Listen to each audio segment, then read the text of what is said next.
O Show. This is the Big O Show. This is the Big O Show.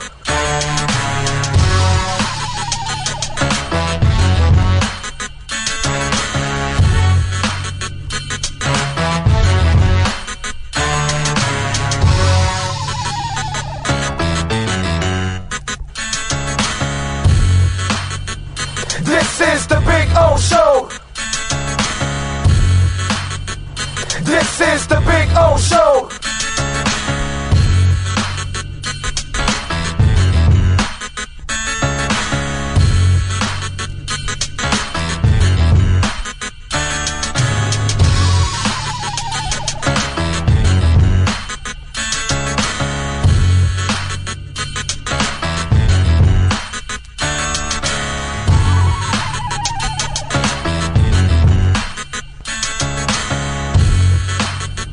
This is the Big O Show. This is the Big O Show. This is the Big O Show. This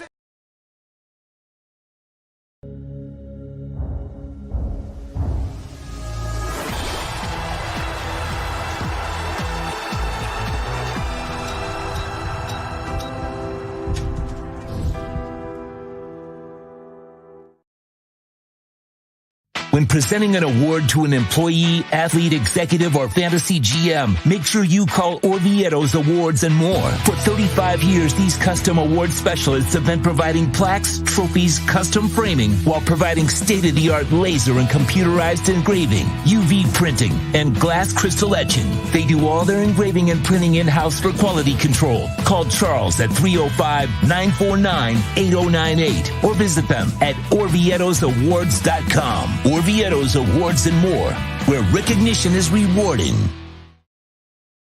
For over 16 years, EJDconstruction.com has provided South Florida residents quality craftsmanship, accurate project management, and exceptional service. That's why EJDconstruction.com is an A-rated member of Angie's List and the Better Business Bureau. When you're looking for the right custom home builder for additions or home remodeling, please call my friend Eric at 305-433-4843. That's 305-433-4843 for EJDconstruction.com. There's just one place to celebrate our happy new model year. Acura of Pembroke Pines. Plus last chance savings on a 2024 RDX. $379 a month at Acura of Pembroke Pines.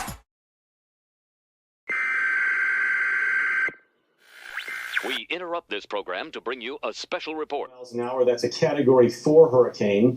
3 deaths are reported in Florida after more than 24 were killed in the Caribbean. This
I think I know what this is. Houston, we have a package. Hello?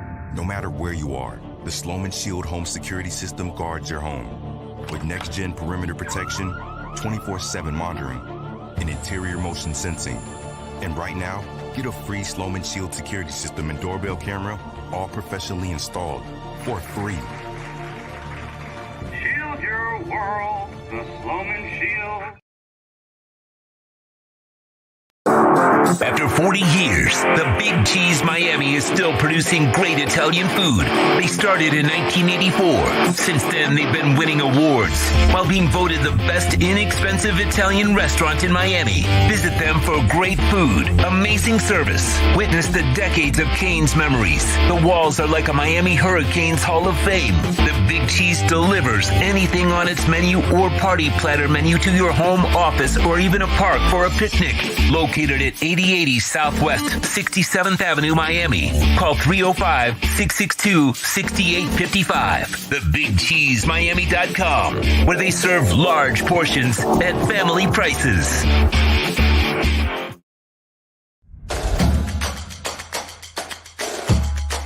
Welcome to Caneswear. New store, new items, same great experience. Family owned and operated since 2010, Caneswear has the latest merchandise from the Miami Hurricanes, Miami Dolphins, Florida Panthers, Inter Miami CF, and more. Come visit us at our store in Davie on University Drive, just south of 595, or online at caneswear.com. Caneswear, the spot Miami fans shop. Welton Rayom has more than 62 years of litigation experience handling insurance disputes. They're committed to resolving even the toughest insurance claims quickly. Call them for a free consultation. 954-966-4646. At Welton Rayom, they don't get paid unless you win.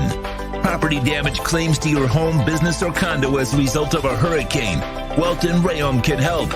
Water, mold, fire, smoke damage, Welton Rayom can help. Call 954-966-4646. The lost city of Atlantis reveals its secrets at Toyota of Hollywood. Get legendary deals on over 2,000 Toyotas, like a 2024 Corolla. Not 24,000, 20,988. Unlock the wonders of 0% financing for 5 full years, 0 down. Rediscover Atlantis at Toyota of Hollywood on 441 between Hollywood Boulevard and Sheridan Street. Open till midnight. If you're looking to take your home or business to the next level, then RM Contractors and Custom Drywall can assist you. RM specializes in new residential turnkey, new commercial turnkey, home and office remodeling. Call them for free estimates. Serving all of South Florida, licensed and insured. Call Ray or Mike, 305-345-3649. You work hard to create the perfect atmosphere. You dream it, we'll build it. RM Contractors and Custom Drywall, 305-345-3649. Or Instagram at RMC Fisher Island. The viewpoint statements or beliefs expressed on the following program by the host, guests, or callers are not necessarily the opinions of FantasyAccess.com, Media Group Inc. ownership, management, sponsors, or website. When it comes to South Florida sports teams, very few in the media have witnessed, lived, and covered it like the Big O. Let's start the program dedicated to your favorite South Florida teams with a passion that's unmatched. The Big O Radio Show is on. Here's the Big O.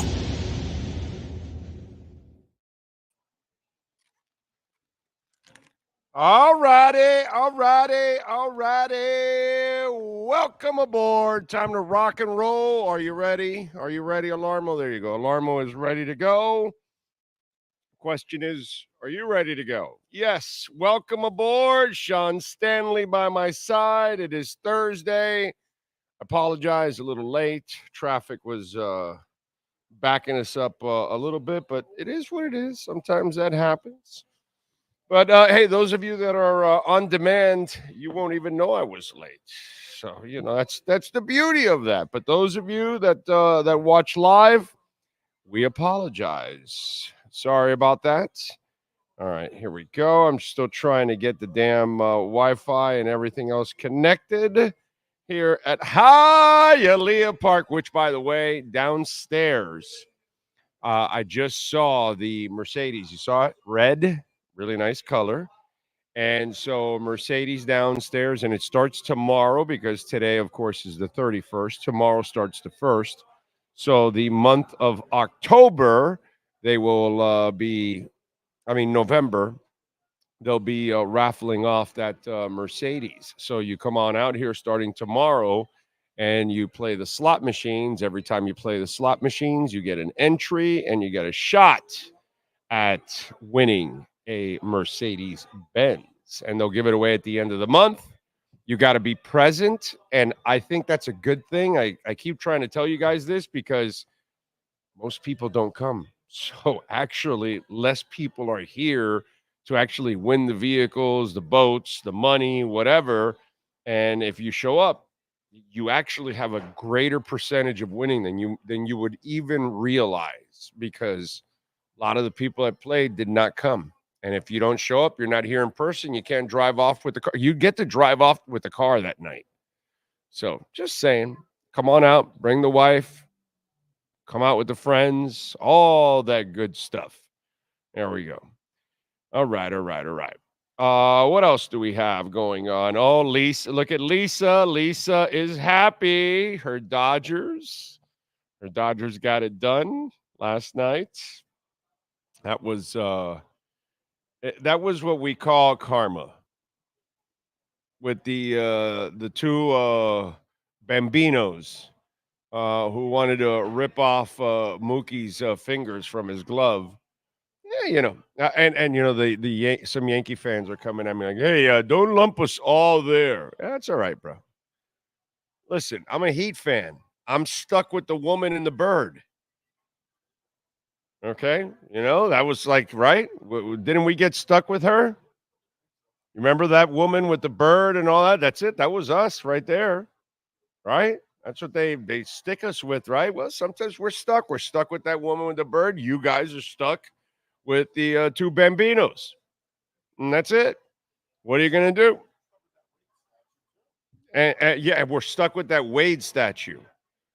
Holy crap. See what I mean? Things happen, bro. We're as a state of Florida, we're stuck with dangling chads. These are things we're stuck with.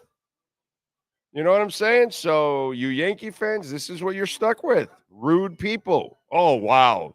New Yorkers rude? No. What a shocker.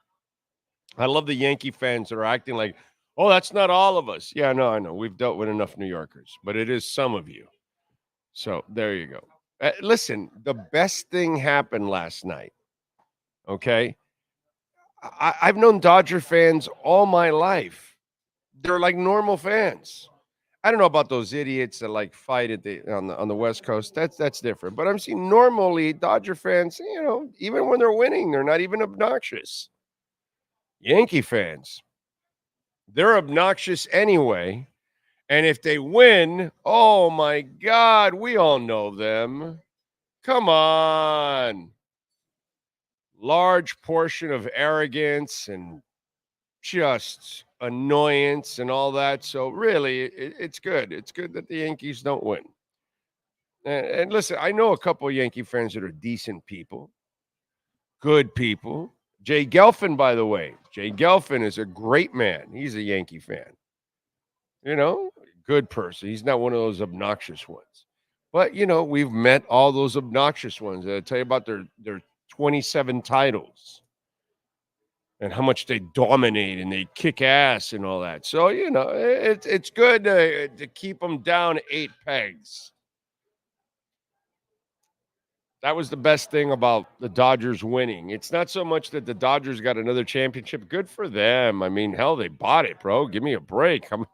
That lineup, how much money are they spending, dude? Jesus Christ. You better win the championship. So they paid for it. They should win it. But better yet, that the Yankees don't win it. Soto just came out and said, I'm out in the open, any team. So I'm waiting for the Marlins to sign Juan Soto. No? No? What, Sean? What? You're going to break my heart now and tell me that the Marlins don't have the money for Juan Soto? We won't get Juan Soto. We'll get John Soto or somebody from their minor league system. So we're not getting Juan Soto. Can we get Soto? Is there a Soto out there? We can do that. We could probably do that. We could probably find a Soto. Yes, you can play next to Victor. Right next to Victor. Soto. If anybody out there, name your kid Soto, and the Marlins will sign him. They won't pay much, but think about it. Much is like a couple million. It's pretty good for your kid. Kid makes, so we'll put Soto next to Victor. Roger. Joey R, it won't double their payroll. It'll probably triple their payroll for what Soto's asking. Yeah. Oh, Soto. Oh, you got to give him the team. You got to sign over the team, dude. Bruce Sherman. Hey, Juan, you want to come on over? Here's the team. We'll give you the team. You just play for us for 10 years, and we'll give you the team.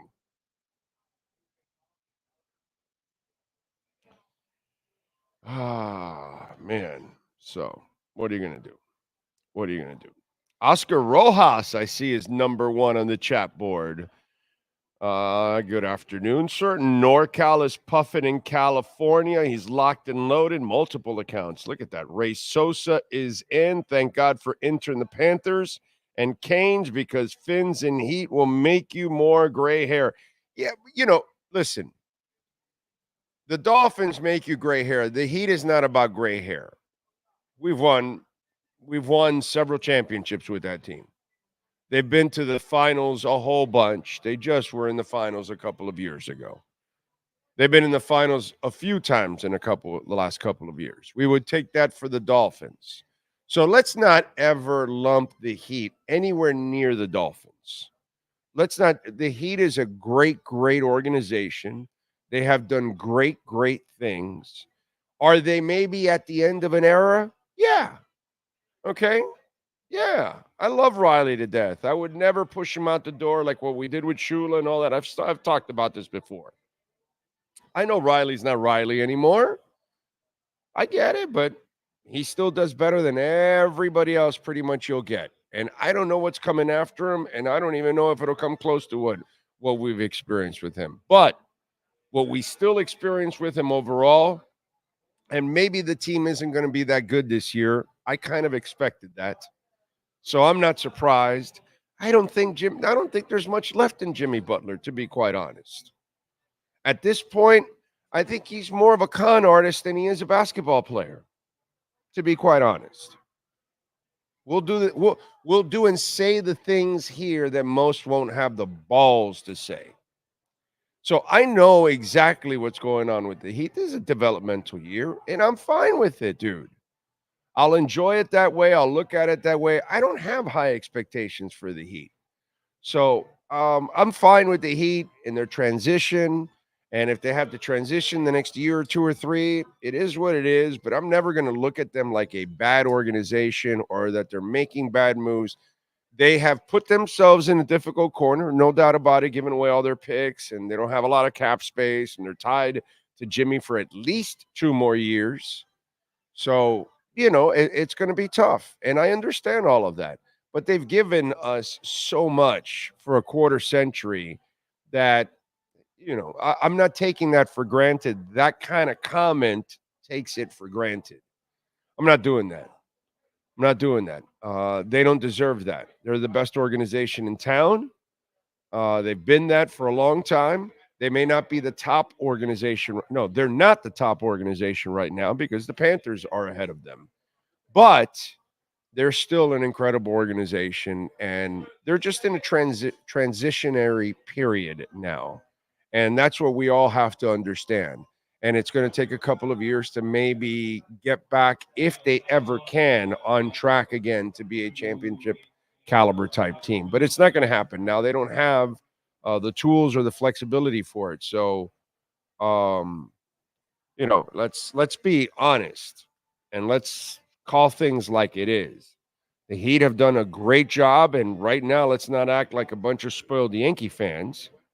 And let's give them breathing time and There's no room here to be overcritical about the Heat. It's just, it is what it is, dude. You know, you've had a crap ton of winning. Pat Riley is in the back end of his run, and he no longer has the juice he used to have in the league. And that's why he does not attract whales anymore. And they've given away their capital in the process. They have no cap flexibility, and they don't have enough picks.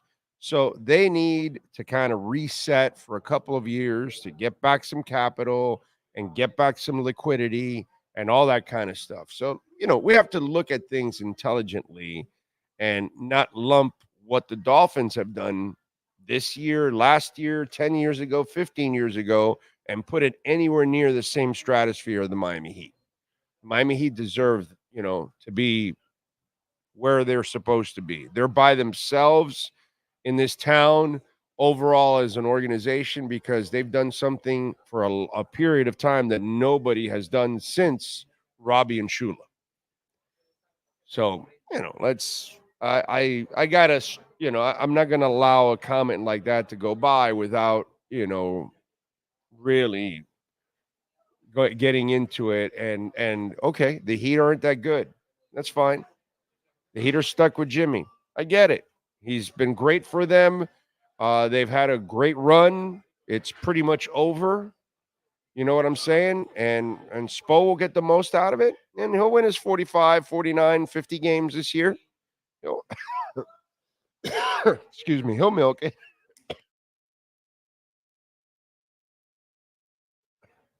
Yeah. He'll milk it, and he'll do a great job. But it's a transitionary period now for the Miami Heat. It's about developing the young guys and then creating the space and the draft capital to add a star down the line. That's what they have to work for right now. And they don't have that. You know what I'm saying? So just wanted to point that out because it's not fair to lump those two in there. Jeff in Long Island, beautiful day. It's 77, he says. Yeah, we'll get ready. Niagara, 49 to 55. I'll have my jacket. I'll be ready to go. Plus, we'll be indoor most of the time. You know. Anyways, this guy, he's going to open up the windows. Is it windy off of the Niagara Falls? Like I would imagine so. You'll love it. I might have to bring a pullover. Yeah. Maybe a long sleeve shirt. I don't think you'll need a long sleeve shirt. Well, this type of material, it's that's nothing. Very thin. Yeah, very thin. Yeah. But at least then I saw you in 29 degrees snowing. Yeah, but a lot of that is, you know, the wind's not flowing. If the wind's flowing and it's cold, it's a little bit different. Oh, you did lose weight too. I did. You did lose weight because you get colder when you lose weight. All right, I'll start eating tonight. I can tell you that, bro, because I get cold like right away. I have my jacket right here, just in case. I get uncomfortable when I'm here because it usually happens. And we'll be at the River Pub this Saturday and Sunday. So join us out there. We'll have some shirts. We'll have some giveaways on Sunday during the pre and the post game show. Let's see what else. Good afternoon. One-Eyed Jack says, can't watch live, so I'll catch the show later. Smashing the like button. Thank you, sir. Think Blue Dodgers. I wonder if he's happy. Doubt it, right? Yeah, he does. He did. Yeah. It's some other Dodgers he's talking about. Jay Gelfin is in the house. He's definitely not happy. But he is smashing the like button. There you go. And Jay, I'll see you at the Fort Lauderdale game for the ladies later on this month. Or in next month. That's right. We're not in November yet. Let's see what else. Going to go out with the wife, too. Brett Dalja is in the house. He's congratulating the Dodgers. Gus. Lisa is the champion. She's in the house. Lewis says, what's your preference of drink of choice? Which great selections that they have at Perdomo Cigars? Well, actually, then that's not a place to drink. But my preference is a glass of Pinot Noir from La Crema and a cigar. That's what I like. I like to have a Pinot Noir from the company is La Crema, and then a cigar. Yep. Let's see, George Grass, Skylar Tipton, the Odin Disciple, Walter Olivares, True Fin Fan, Papa, Ender in the Fireplay Man, Pat in Asheville, Chris Duquette, Donald Pump, stop eating potato chips. These snaps not as easy as it looks. I don't know what does that mean. I have no idea what that means. I guess I have no idea. He must be talking to somebody else or something. Let's see. Marlins can't sign him real double. That's what you were talking about, Joey. Yeah, you guys know I'm being facetious, right? There was like no truth to that. Okay, just in case. Sam the Man, trade Jimmy. It's already on X. It's a Big O says Juan Soto on the way to Miami. Sam the Man, a little late for trading Jimmy. I think they'll be lucky to trade him this year. I think the way you get rid of Butler is next year when the contract is expiring, and then somebody wants the cap space. Unless Jimmy finds the fountain of youth and goes on a hell of a run. And if you're the Heat, and remember, you're not playing a style that suits him right now. And if you watched the game yesterday, did it look to you like Jimmy was going all out? Yeah.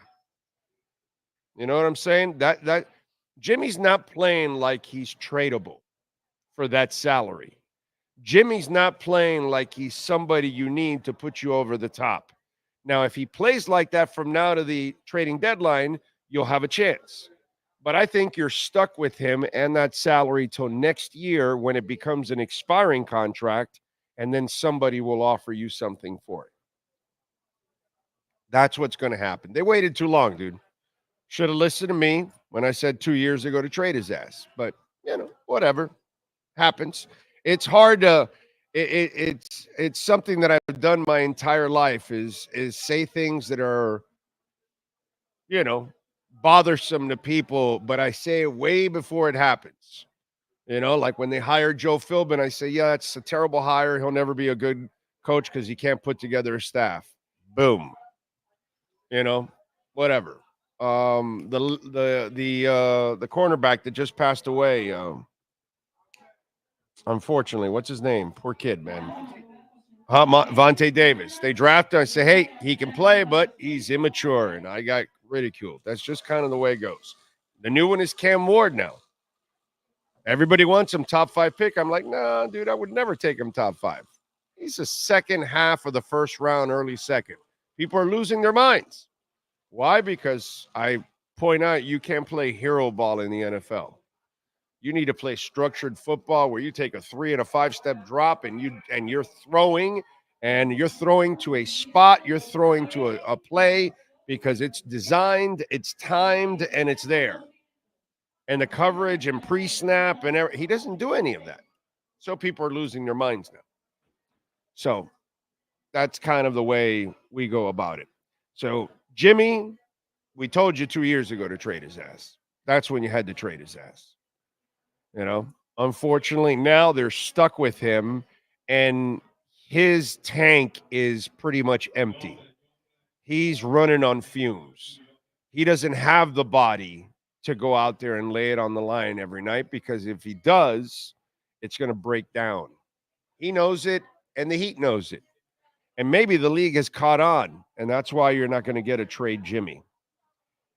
What happened to the Moss purchase of the Marlins? That was MLB, and they cut it out. They wanted Jeter. Had nothing to do with Moss. Moss family easily would have had the Marlins. MLB screwed up, baby. Jorge Gras is happy that LA won. Should Spo not keep climbing the ladder? What does that mean? Trying, you mean? Well, he's going to try. He's going to coach his ass off, but or you mean go to the front office? I don't know what you're talking about.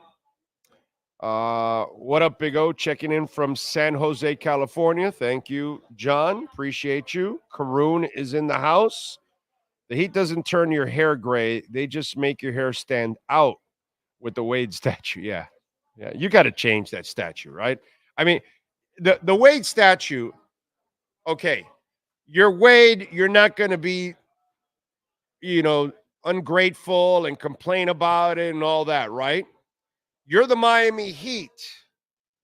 It's hard for you to acknowledge the mistake when the player was involved with the molding of the statue. But if you're the artist and everyone is making fun of your art has now become the butt of all kinds of jokes. Well, maybe the artist is the one that needs to step up and say, this is on me. I need to do a better job. Because some people had the excuse, well, it's bronze and it's hard and all that. No, dude, listen, man, let's just say things the way they are. It might be uncomfortable or whatever, but the bottom line is, I get it. Some people are on the beat and they're afraid of going back in the building because they dissed it. Some people might work on the flagship station, whatever it is. Some of these people they're worried about it or whatever. Dude, I know the Heat organization. I'm fine with them. They're fine with me, but they know who I am too. And they know I'm going to brutally say it like it is. And usually they don't have a problem with it because deep down inside, they know the truth. That statue is horrible. They did a terrible job with that statue. That should have been vetted much better. And they kept moving along with something that did not look good. It's not about the weird expression. It's not about it being bronze. It's not about it being a difficult thing to do. It can all be sculptured perfectly. And by the way, if the artist can't do it, go find a 3D printer that can.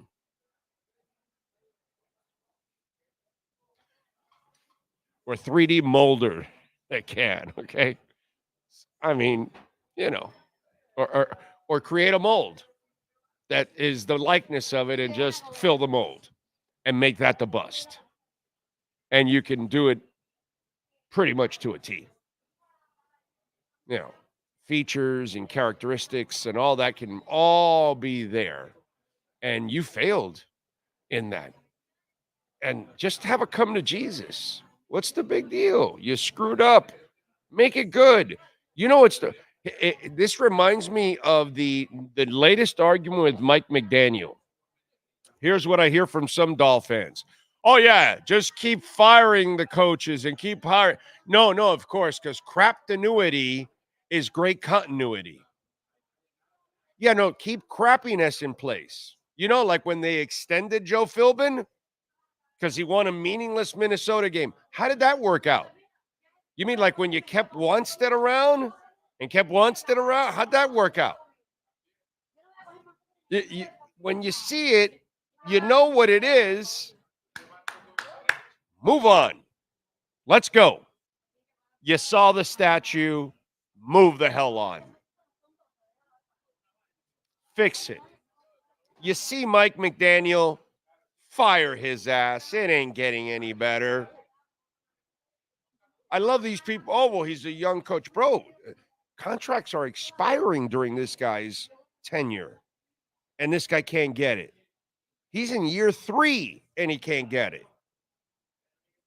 It took him 2.5 years just to run the ball like he's supposed to for 3 weeks.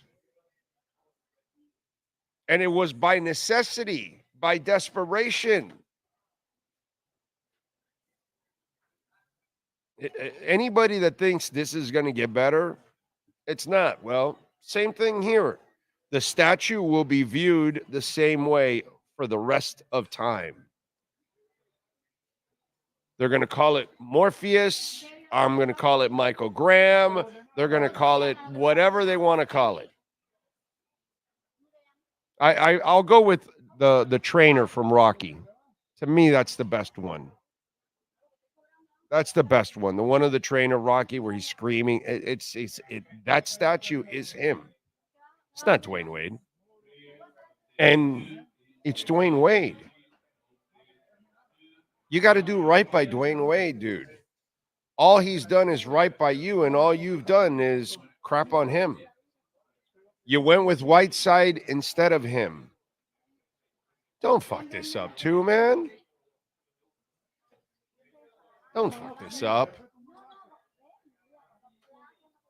Do the man right. Correct it. Correct it, bro. It's a joke now. You've turned the most important player of your franchise's history, the guy that is your franchise, and it's turned into a butt of jokes. Why? Because Pat Riley coaches for perfection, and he found it in Eric Spoelstra, and he's developed it in players, and so has Eric Spoelstra. And you go to meet the employees of the Miami Heat. You want exceptional? That's those people, top to bottom, bro. What a great organization that is to be a part of, to work for. Everything you've done in that organization is exceptional, except that damn statue.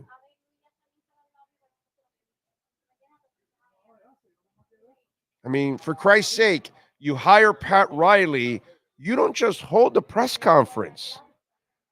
I'm eating salmon on a suite in a boat to welcome Pat Riley 30 years ago. Everything you've done has been first class. So you're gonna do a third class statue? Come on, man. The Heat is better than that. That artist is better than that. Wade deserves better than that. You got to fix it. You got to fix it. And the best thing is to address your mistake and then fix it. But to keep it around because, oh, that's it? No, dude. And what? Is this guy this artist too prideful? Well, then you got the wrong artist, bro. Because you didn't get the job done. And that's the bottom line. The artist failed. Wade failed. The Heat failed. But the biggest failure is to leave it in its place. That's the biggest failure. The best thing to do is to get it right because he deserves that shit, dude. The Don Shula statue looks like Don Shula. The Dan Marino statue looks like Dan Marino. That's what it's supposed to look like.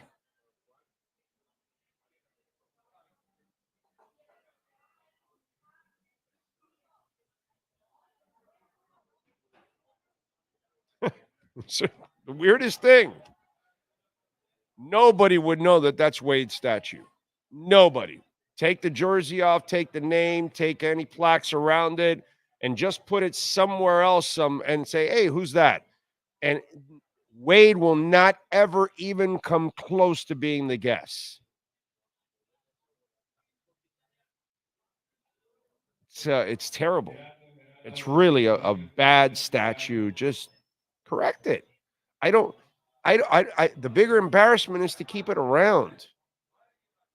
Somehow or another, if anybody thinks it's an embarrassment to fix something you did wrong, I don't understand that one. In fact, it shows that you honor and respect Wade even more, that you say, no, this is not good enough for Dwayne Wade. We need to redo this. And then that's what a first-class organization does. Okay? A Marlins-like organization keeps it there because they're too cheap to replace it.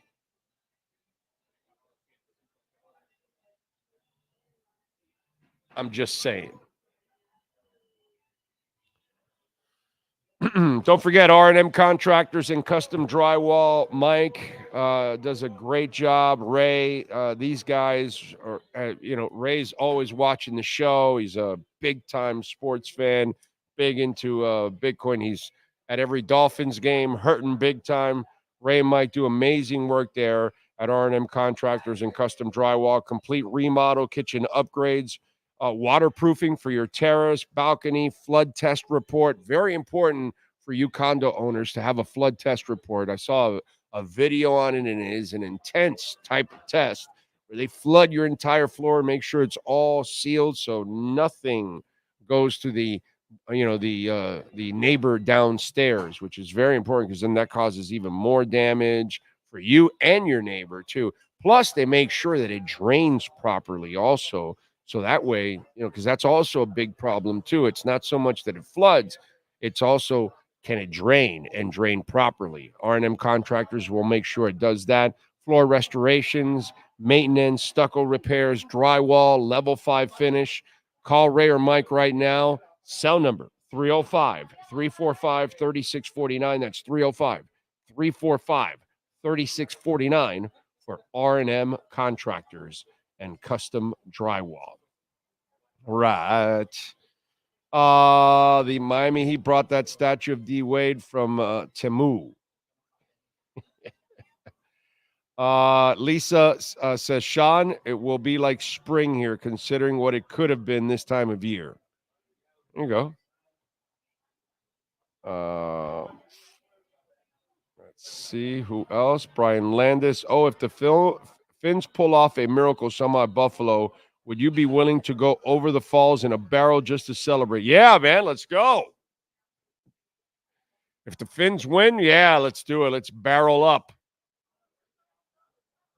EJD is in the house. EJDconstruction.com. Call my boys. There he is. Eric in the house. He's suffering too. He's a big Dolphins fan, Canes fan, Heat fan, crypto guy too, by the way. So EJD Construction. Love those guys. NorCal, when I left home for Miami, it was upper 70s. Miami was that or warmer. When I got to San Francisco, it was 59, and today it's 42. So I think fall is here to stay. Can't spell burr without burpees. Let's see. At this point, you'd have to add a second-round pick for any trade to include Jimmy. Ray, I don't even know a second-round pick will help. That's nothing. Probably first, and you're not doing that. I think they're stuck with him till next year, up until the trading deadline when they can dump him for salary space. That's about it. Yeah, this is not going to be a fun divorce here, unfortunately. Jimmy played like Father Time caught up to him. Yeah, dude, I saw it last year already. Like, that's why I said that this is they hung on too long, man. Joey R says Big O has a nose for when to trade players. He called it with Howard. Yep. Xavier Howard 2 years before with Jimmy Butler. Yep.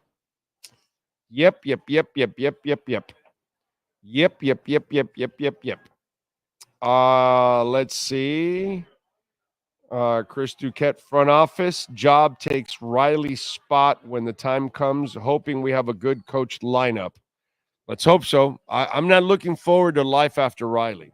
That's why I'm never the guy.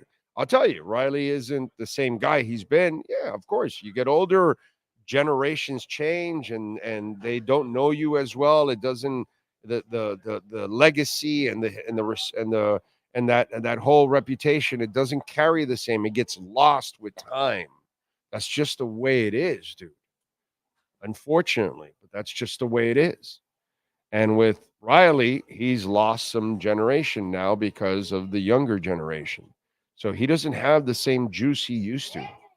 And the results tell you he can't get the stars, and they've mismanaged their picks and all that kind of stuff. But you're still getting a lot more than you do out of most teams. You know what I mean? But we're spoiled because of those 3 championships and all the other trips to the finals. It's a beast that's not easy to deal with. going from the haves to maybe not to have-nots for a while, and that's kind of what we may be for a little bit. Let's see. AKA Funko to make a giant Wade Pop figure. It'll look better. Exactly. Funko Pop can definitely do a better one. It's going to take a monster-sized loss to fire McDaniel, like how Clemson destroyed UM 55-0 that ended Folden. Yeah, you're right. Al Folden. Devin says, Big O, what's your thoughts on the botch snap? I think both Tua and the center should get Tua gets the blame, bro. Yeah, the center fired it in there. Yeah. So I've seen him catch low ones. I've seen him catch high ones. He catches them, right? It's his job. He's got to catch it. It's his fault too, bro. I love Tua, bro. I'm a big Tua fan. But I'm not going to give him a break when he's wrong. So, I get all the touchiness on the whole thing. They're all losing. They're all frustrated. It is what it is. I get all of that. And so he has to hear shit constantly. He's frustrated about being the poster child for concussions. I got frustrated with him, Devin, when he started saying, oh, we don't look at hockey players or boxers. And I'm like, and I explained, like, kid, what are you talking about? We've been talking about Steve Young before you were born. Talking about Muhammad Ali before you were sperm. You know what I mean? Like, he has no perspective because he's a kid. He's 25 years old. You're 25. You haven't lived life. You're starting to live life. You haven't experienced everything. You don't have perspective at 25. You think Tua has any perspective? He doesn't know who the hell Eric Lindros is. Hell, Sidney Crosby's finishing his career. He's got a 2-year deal on a 20-year career, and Tua has no idea what happened to Sidney Crosby his first couple of years, that he had more concussions than him. He has no idea who Eric Lindros is, who had to retire because of concussions. Oh, we don't look at hockey players or boxers the same way. Yes, we do, bro. Yes, we do. We've been talking about, at least me, that I've been doing sports talk for 34 years. I've been talking about Evander Holyfield being punch drunk.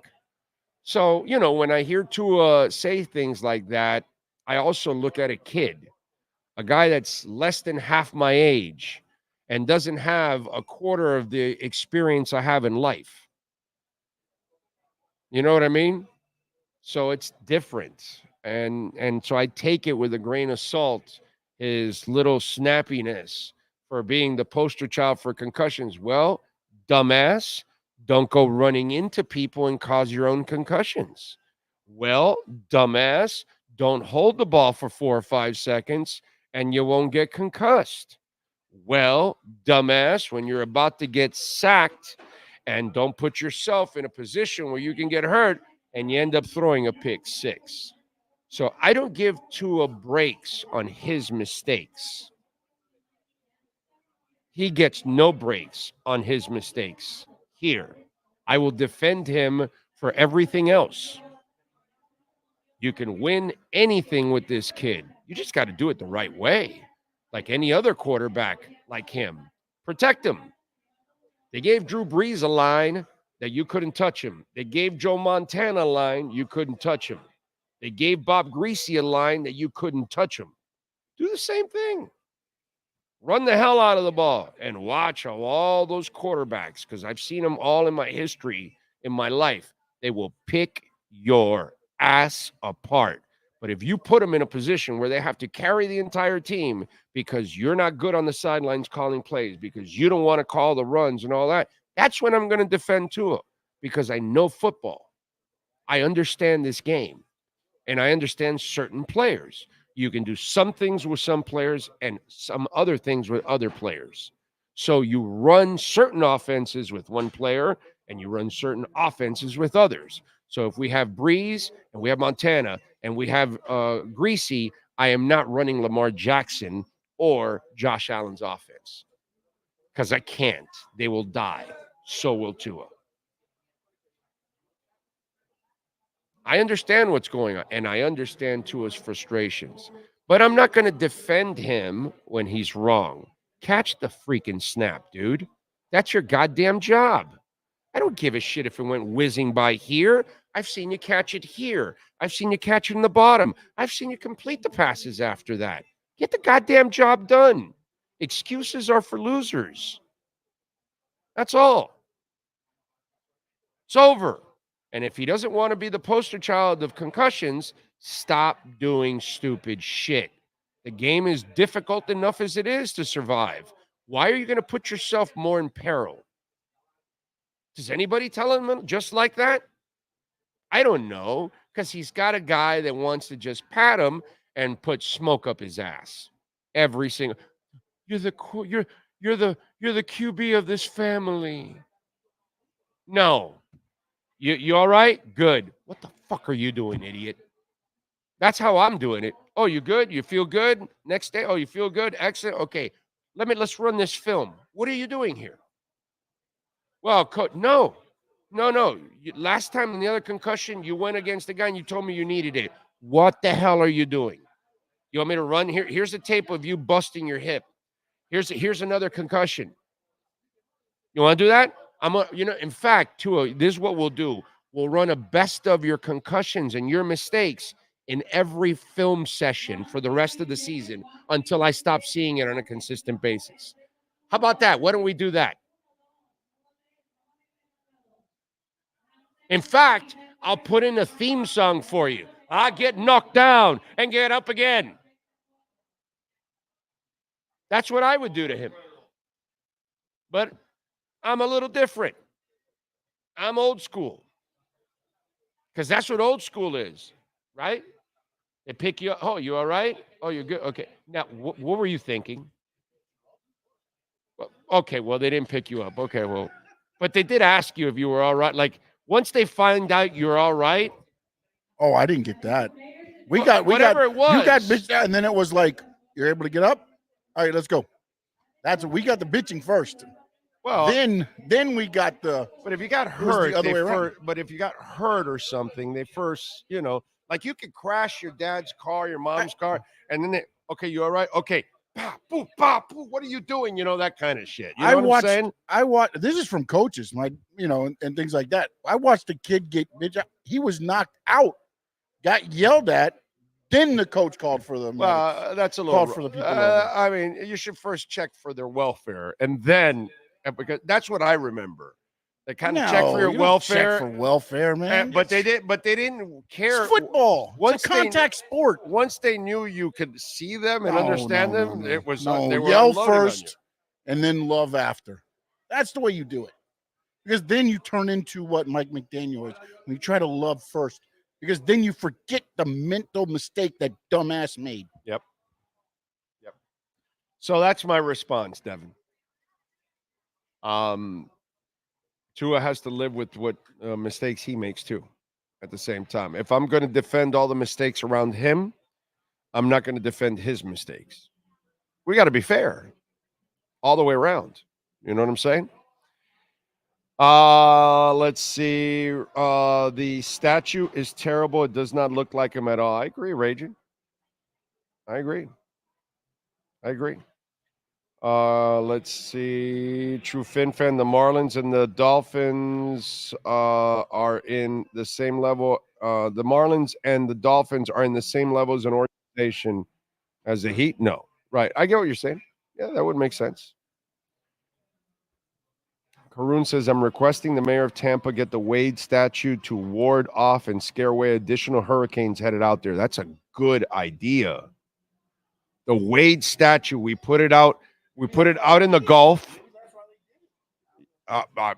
That's it. You know what? They replaced the Wade statue with one that actually looks like Wade, and then they send the old Wade statue out to the Gulf, and then that'll scare away all hurricanes. I like that. Yeah, the Atlantic side, we need one. But we got to come up with something different than the Wade statue for the Atlantic side. I don't know what we're going to do. You know what I'm saying? We could build our own walls. If we hire J-Lo, Kim Kardashian, and Serena Williams, and they just line up next to each other and just stand ass out into the coast, there isn't a hurricane that could ever touch our coast ever again. So that would be incredible protection. Sexy protection, too. All right, let's do it. Hour number 2 with the one and only David Furones and our Welt and Rheaume Miami Dolphins repo. All rise, football fans, as the Welt and Rheaume Miami Dolphins report with David Furones is in session. Welt and Rheaume has more than 62 years of litigation experience handling insurance disputes. They are committed to resolving even the toughest insurance claims quickly. Call them for a free consultation. 954-966-4646. Here's Miami Dolphins insider David Furones. All right. There he is, your local hopium dealer, David Furones. Oh, God. This again? How you feeling? You feeling good? I'm feeling good. Yeah. I don't know about the Dolphins, but I'm feeling good. Yeah, no, the Dolphins are it's a screwed season, unfortunately. It is what it is, bro. I mean, what are you going to do? You've put yourself in a hole now that's pretty much impossible. How many times have you already put out the record? They're at Buffalo. They haven't won since 2016 and all those kind of things. 12 of 13 overall. Yeah. 12 of the last 13 in Buffalo. Haven't won since 2016. Yeah, all that good stuff. Yeah. Or bad stuff. Yeah. And by the way, if any bad stuff happens to your home, your business, please call Welt and Rheaume, whether we're talking about homeowner property damage or condo damage. A lot of customers, a lot of our listeners, and unfortunately that went through some issues on the West Coast, called Welt and Rheaume. And by the way, thank you for reaching out to Welt and Rheaume. But several of our listeners out on the West Coast are using Welt and Rheaume, actually. So Helene or Milton or anything like that, anywhere in Florida, reach out to us here at Welt and Rheaume, 954-966-4646. A lot of people had wind damage too. It's not so much flood damage, wind damage too. So please call Welt and Rheaume. You could get your roof replaced. 954-966-4646.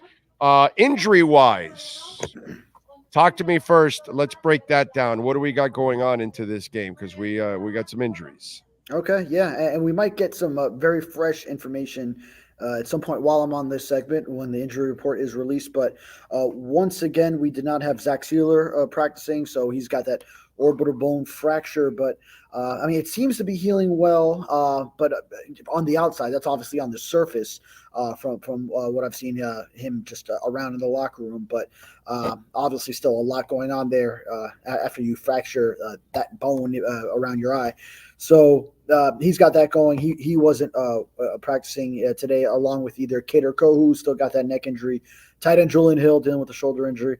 But we did see Javon Holland doing some stretching and some work on the side. So probably still a while to go. But, I mean, Mike McDaniel didn't rule it out early in the week that he could maybe try to tough it out with the new knee injury that he sustained this past Sunday against Arizona.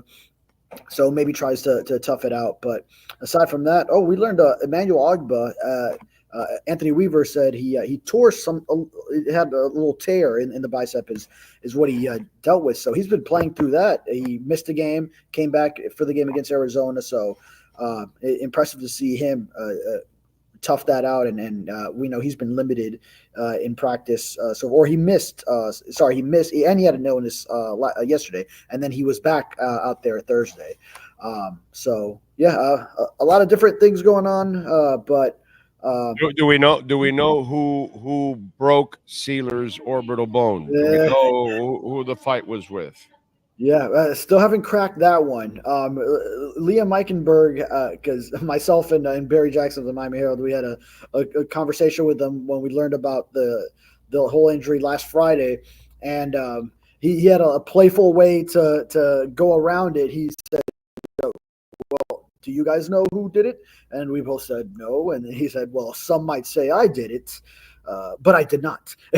So it was just funny the way he went about it. That poor guy's a punching bag, bro, for everybody. You know what I mean? Nobody talks about that the line is playing well, although I thought that was a funny piece with Chris Perkins about the O-line now, right? What's that about? What's that? About the Chris Perkins that about being wrong about the O-line, the article today? Oh yeah, right. Yeah, he took a positive stance with the offensive line. Much maligned early, and then I think just the way we've seen them in the run game going. Is there any chance that there's a lot of criticism that maybe was wrong, because if you only put them in pass protect all the time, you put them at a disadvantage, and case in point. You know it, and I know it. Robert Jones excels more at run blocking than he does at pass blocking. And, oh, my God, who has played his best football the last couple of weeks? Robert Jones. And why? Because you're giving him the confidence of playing in what he's more comfortable in, beating the hell out of in front of him, because if people don't know, Robert Jones is a tough guy. He's a tough guy. He's one of those guys that he has no problem fighting you in a phone booth. His problem is more about in space and athleticism and reaction. He struggles a little bit in that area. But if you want to play in a phone booth, he's going to do a lot better if he has to maul somebody in front of him. And so they have played their best football the last couple of weeks. And maybe it's because you've brought more balance to the offense, something that this offense was never really balanced. Right. Finding that balance. You mentioned Robert Jones, and he's had to improve in the offense of the outside zone scheme. Right. Aaron Brewer, a fit, as more of an athletic center. He can excel run blocking in this scheme, using that athleticism and that quickness as an interior lineman. So it works to some of their advantages. And just offensive linemen like to go downhill and run block. Yes. It keeps them happy, and then when they have to pass protect, they'll make sure they're getting that done too. So, and then you also have the factor of pass protection is coming for quarterbacks not as used to getting the ball out quick. Now Taylor Huntley, maybe sometimes in the past he has had the quick release as far as time from the snap to the throw, but still Tua has had that to deal with, for his career, and is accustomed to it and knows how to get that out there. Yeah, man. Yeah, it's crazy, but that's why I'm saying that maybe the line. See, everybody wants to slam the front office, and there are things you can pick on them, and that's fine, that's fair. But I still believe that the real problem here is the coach, because there's enough talent to have 3 to 4 more wins on your column right now, and you don't have them, I think, because of poor coaching. Not really because the talent isn't there. I think there's more. I don't think they're a Super Bowl contender or a winner, but I certainly think they're a playoff team, and they should be one of the better teams right now in the NFL, and they're not because of the coach, not because of anything else, I think. And by the way, we did get the injury report, and Alec Ingold now is also dealing with a calf injury. Had it pop up on the injury report here. He was limited today, so there is that as well. All right, that's fine. That's the hits just keep on coming, man. They just keep on coming. So let me ask you something. What happens if they lose? What happens if they lose today? This week. What do you think? Boy, I mean, it feels kind of expected at this point. I begged the question last week for the home loss against the Cardinals, and now at this point, after you also lost that one in a heartbreaking fashion, then I would come to expect it. So I would think it's. I don't think if you're getting at big changes, I don't see that happening. Right. Okay. Right. So that's what you want to know, right? I mean, I still don't see them going that way. They believe they can turn things around. Calais Campbell was just saying, hey, if they can go into Buffalo and get a win, that could be a catalyst that gets things going for this team. But it's a steep hill to climb. And if they lose this game, 4.5 games out of the division. The Bills own the tiebreaker. You're toast. You're done halfway through the season. So now, I mean, even with the most remarkable comeback where you maybe lose one game the rest of the way, you're at best looking at like 7 seed just creeping in as a wild card. So it's a dire situation. Same old, dude. But it will be, yeah. That's either you're just outside looking in, or you just barely made the playoffs, and then you just get spanked and get sent home. And so this is what that would take a remarkable turnaround just to get to that, just to have that this season. Exactly, which, again, it's hard to believe right now with what you're being coached with at this point in time, and that's my problem with all of this. So what is the benefit of keeping Mike McDaniel around if you're out of the playoff race? Well, he's a guy who helped turn Tua Tagovailoa's career around in year 3 and year 4 for his quarterback. So, when the offense is clicking, it's going. It was number 1 in offense last year. It's number 2 in scoring. And they can lean back on or fall back on the fact that things got derailed with the Tua injury. Now, I can't stand that every year it's another excuse, and this time Tua went on IR with concussion, and then and it was his fault. Gives us another excuse. And it was his fault. And it was his fault, and it was Tua's fault. So yeah, I mean, I know I was the first one at the beginning of the season saying this is a no excuse year. Now we already heard the excuses that 2 years ago you didn't have Tua in the playoff game, and that's why you couldn't get a playoff win that year. Then last year there were so many injuries on defense, that's why you couldn't. And I know I'm kind of there. Started the season saying, well, no more excuses, but then of course this is going to be another one that they fall back on and say, well, it could have gone, especially if they start winning some games now. Once they get through this stretch, which at Buffalo, I'm chalking it up as a loss. But if the offense starts to click with Tua back, and then they start winning some games, but still just miss the playoffs or whatever, then they'll say, "Oh, if we had Tua for the full season, we would have made a run." And it's all going to be running it back. Not to mention, they kind of they're strapped for cash and sort of have to run it back from a personnel standpoint. So you built this roster now to perform with Mike McDaniel's coach. So Chris Greer at GM, Mike McDaniel's coach. I feel like you're running it out with this roster until you start really having the opportunity to break it all up. And then if it doesn't go well at end of this year, next year, then that's when you start thinking about breaking things up and really starting brand new. Yeah, that's where I kind of I disagree with that, because I like the roster. I think it should be much better performing. Yes. I would find a coach right now to try to salvage what I have. Since I'm stuck with what I have, I've already watched the person that's worked with it for 2.5 years, and he's ineffective. He doesn't get better as a coach. And so that to me is a problem. I just don't find it being a positive to stay with somebody that doesn't get better. And that's where, you're in year 3 and you're in your worst position you've ever been. That doesn't make sense. It just doesn't make sense. Yeah, but again, what's the reason that the organization is going to pin that to is, well, we missed Tua for those 4 games. We went 1-3 in those games. And then Tua was pretty sharp when he came back, and it was his first start getting his feet wet. But then it was the defense that gave up, and it's always something. And it's no. But see, here's where I disagree with you on that part. When Tua goes down, the guy that was, you say resurrected his career, which I disagree. I think what he did was he infused him with confidence. Everything else is done by Tua, and it's proven that he's carried even Mike McDaniel in all of this.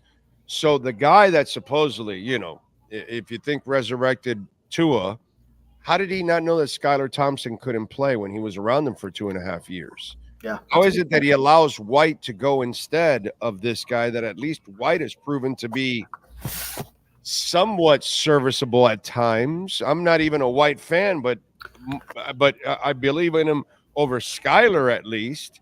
And then you go and get a guy like Snoop, who doesn't fit the offense you coach, but then you refuse to adjust to the players' talents. And so I'm watching coaching mistake after coaching mistake, philosophical mistake after philosophical mistake. Why would I keep a coach like that? Again, this week, I don't know if you picked up on this. When Odell played, he played him in the slot. Odell's not a slot player, bro. He's an outside receiver. You need to put him in space. That's where he's best, to use his speed in space. You don't want him in traffic and getting hit. That's not who he is. He's not a physical guy. He's a finesse guy on the outside, and he's always played on the outside. And in fact, when they signed him, I literally talked about that I said when he plays, he should play on the outside, and you should put either Waddle or Tyreek inside because they have experience playing inside. And this guy does it. And again, he's always the smartest guy in the room, and that's why he runs a fullback dive on first down. Okay? You know what I'm saying? So I can come up with endless examples of why fundamentally he makes no sense as a coach. Does he know how to play design? Of course he does. Yes, bro. There are some plays that are awesome. Does he know how to cook in the kitchen? No, bro. He's a disaster. He's a disaster. He might have the recipe, but he doesn't know how to follow it. Well, I mean, it's a fair criticism. And Odell, we did speak to him when he was first coming back, and he mentioned learning, getting incorporated into the slot more, which was something he said he hadn't done in ages and maybe even never. So that was definitely something that he had to add on to his play. So maybe not playing to his strengths, but giving sort of a veteran who has his ways something new to add to their repertoire. Maybe not working out for the best in that case. Yeah, no, I know. Did you watch Mike Gesicki this past week with Cincinnati? Not another productive week. Oh, was that the one-handed catch, or was that the week before? I saw a highlight of him. Was the one-handed catch this week or no? Last week I think he didn't play I didn't think they throw much to him. I think it was this week. Yes. So maybe it was this past one. Yeah. Mm-hmm. Yeah. I remember one that was just reminiscent of. Oh, he almost had 3 in one game here. I mean. Yeah. He almost had a hat trick of one-handed catches in one game. The guy had 2 in one game. Oh, and by the way, wasn't he playing with an effed up shoulder also at that moment?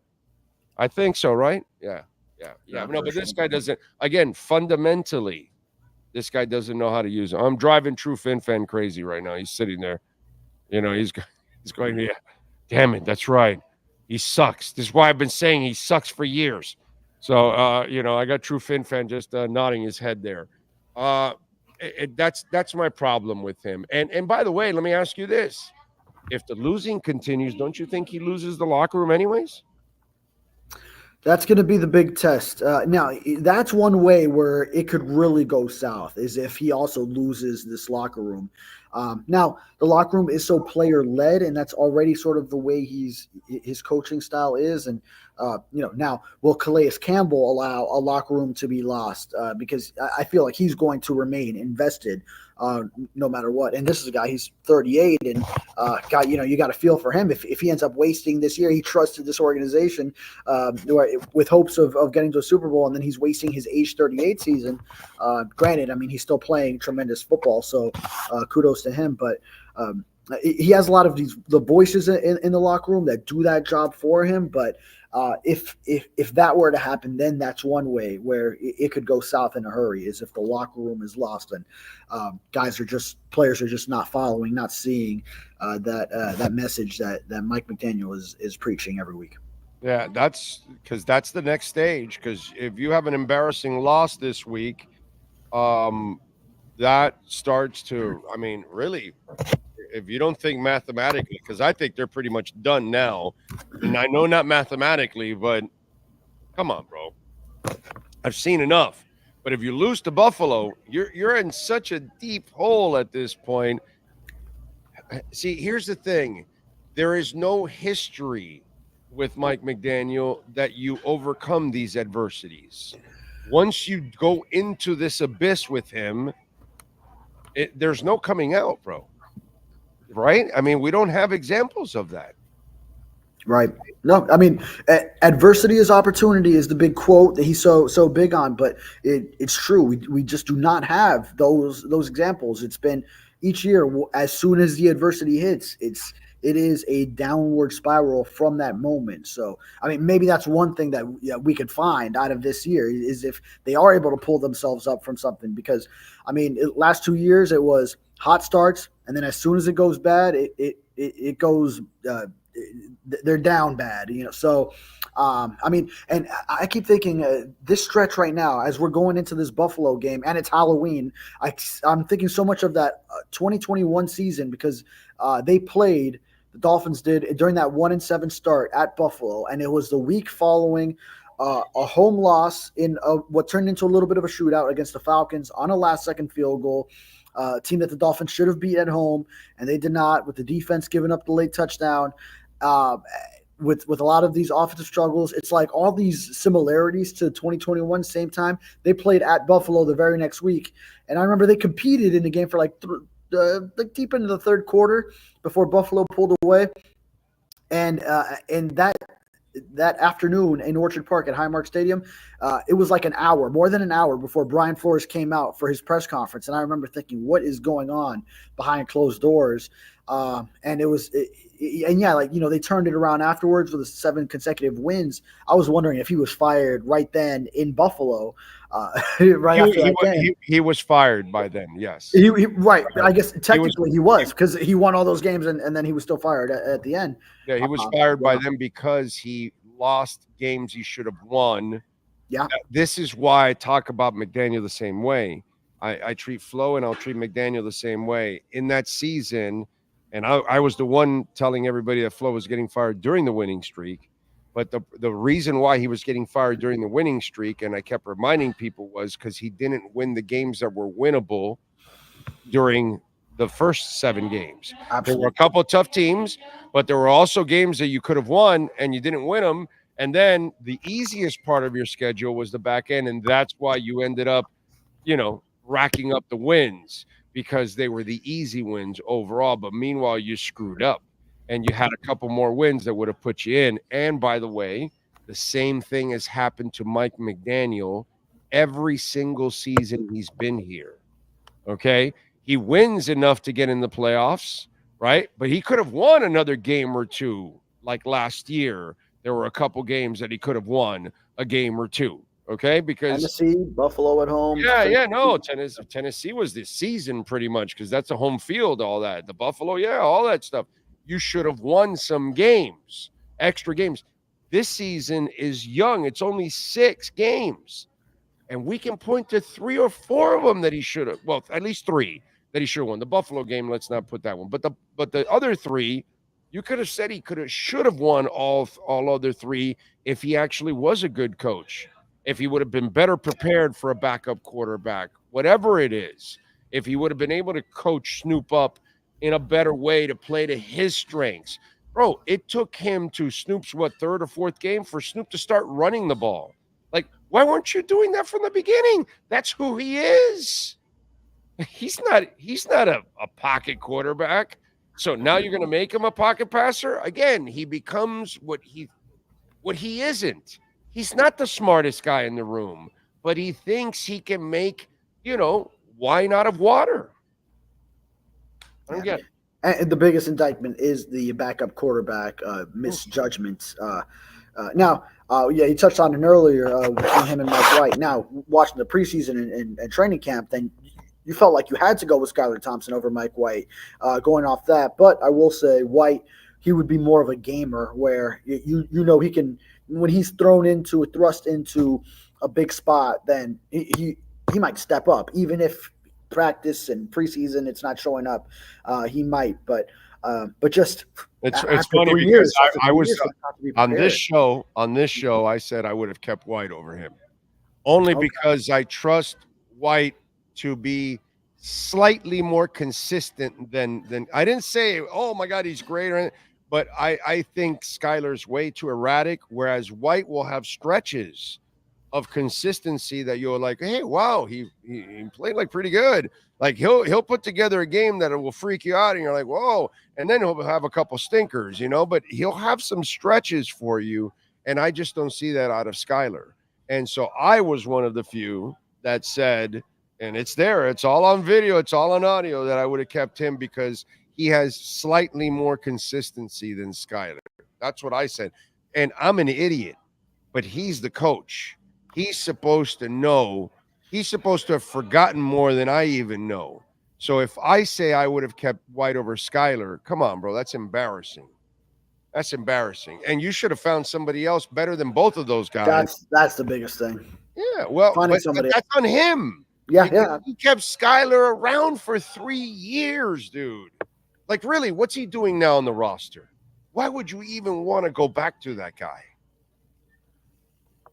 Yeah, I mean, I also feel somewhere in between where it wasn't entirely fair to only judge him this year off of the start in Seattle, because that's one of the most hostile environments. And but still, it's just the orchestration of the offense. He was not reading the plays quickly, which timing is such a big factor in this offense. But I do think that environment had something to do with it. So maybe he's showing some of the things in practice that we're not seeing, that we're not privy to, that have led the Dolphins to believe, okay, we can trust him if we do have to go back to him in another situation. Only time will tell if and when that does occur. But still, it wasn't pretty at all in Seattle. But I also will say that's not the most fair position to judge a backup quarterback going into that environment. Bubba, we have watched Green Bay sit their quarterbacks for 3-4 years and marinate and play. This kid had 2.5 years to marinate. How many? You were in the same system for 2.5 years with the same players for 2.5 years. That's a luxury that very few backups get, dude. And when you play, you've got to be as prepared as possible because you've watched so much film. You've practiced enough. You've been around the same people. It's a super comfort zone. When I watch Baker Mayfield get signed by the Rams in the same week and help them win a game, and he goes somewhere where he hadn't played and he doesn't know the people and all that, that's impressive. It's unimpressive if you've been around the same people for 2.5 years and you didn't learn a goddamn thing, dude. That's bad, bro. That's bad. That's a bad look on your coaching staff. What were you analyzing? What were you doing with this guy? What did you put him through that you thought even he could play? Because it's not like in preseason he showed us like, and when I watched him in training camp, I was wowed. I go to training camp. I watch the preseason. I've never sat back and said, oh, my God, Skylar Thompson's amazing. Never said that. So what were you watching? If I'm asking Mike McDaniel, brother, 2.5 years, you got to do better with anybody for 2.5 years. I watched Don Shula. I know it's Don Shula, but he's working with David Woodley, bro. Give me a break, man. I just, you got to do better. Yeah. You got to do better. Yeah. To me, it wasn't. I felt, yes, Skyler won it over Mike White. Maybe Mike White more so lost it than Skyler won it because neither was impressive, as you said. Right. But it was just you had to realize that you didn't have it with either one of them, and you had to find a better backup quarterback. And they weren't exposed in that regard in 2023 because Tua stayed healthy. But right. And maybe they thought they could just get away with it some more and save some money, spend it elsewhere. But really I wonder. I don't have any proof of this. I wonder if they tried to get one and they said, Tua stayed healthy. I'm not going there. I'm not going to play. Yeah, that's what I'm saying. The quarterback, the other quarterback. Yeah. Yeah, like if you're Garoppolo, right. Okay. That's what comes to mind. Right. Okay. So why am I going to go play behind Tua? I'm not going to play. He's young. Let me go to the Rams behind an old guy that's banged up, and I might end up playing there. And so he goes there. But Tua's still injury prone, so even just off of one season, I feel like a backup quarterback still would have had to say, well, all right, he made it through this year, but there's a decent chance that he could get hurt and not find some playing time this year. Now, I don't want to say that any player thinks in those terms, but you got to. But if he plays the way he played, he wasn't going to get hurt. because you don't get hurt the way he played last year. Right. That's how you stay alive in this league. You get rid of the football. He didn't get rid of the football, and he went and chose to seek contact. Yeah. And that's where he screwed up. You know what I'm saying? So if you look at it from the periphery and you're saying, oh, no, dude, he's getting rid of the ball in 2 seconds, then they'll never touch him, because it takes 2 seconds for a defensive end to get to the quarterback spot. You know what I'm saying? So you're not going to get there in time. And maybe I just wonder if there was any of that too. You know what I'm saying? That maybe it made it harder for them to fight. But even if it made it harder for them, you still did not scout the guys you had, which you could have drafted other people later in the draft. You could have signed other type of backups, whatever. You could have found some kind of a backup, bro. It didn't have to be a Jimmy Garoppolo. You could have found somebody else to coach them up, and they didn't. That's bad, bro. That's bad. Someone was going to be willing to come play in Miami that could run the system and be the backup for Tua Tagovailoa, who before that year had missed so many games due to injury. Yeah. So we'll see. Craycraft going to play, because I actually think it's really important that he plays, because he knows the offense. Him and Tua have great chemistry, and I think that he plays off of those guys even better. And with Jonnu Smith in the game now as a factor, I think it even opens it up even more for Craycraft. So what's the latest with him? Yeah, well, I just went back to the injury report to see if he had been up to full participation. No, he stayed limited. So 2 limited days of work to start his practice window. So I wouldn't be so certain that the first week he can come back like that, but it would provide a huge boost if he can. So maybe not this first week, but hey, if on Friday we see that he increased to full participation and then he's questionable, then maybe. But then it also comes down to a roster spot. You need to bump someone off, because you do need that spot to activate him off. I kind of like it. I like D. Eskridge. I really like D. Eskridge. So he's there too. Right. Yeah, I don't know who you're gonna. I don't know who. What are you gonna say? There's 2 spots you can knock off: Tanner Connor, Julian Hill. Connor. Yeah. Tanner, Julian Hill won't like him too much. Tanner Connor's not even good for a doorstop. Yeah. Okay, he's not even good for a paperweight. All right, I don't even know what Tanner Connor does on that team. Seriously, I mean, this is a guy walking around with 2 last names. Come on, he doesn't even have a good first name. The hell's wrong with Tanner Connor? Come on, Jesus. You haven't met his brother, Paler Connor. Paler Connor? He's more pale than Tanner. Oh, Jesus! Wow. Sorry, that was terrible. Oh yeah, that was. All right, what's the prediction? What's the prediction? You got the Dolphins winning. Let's see how delusional you are. No, I don't.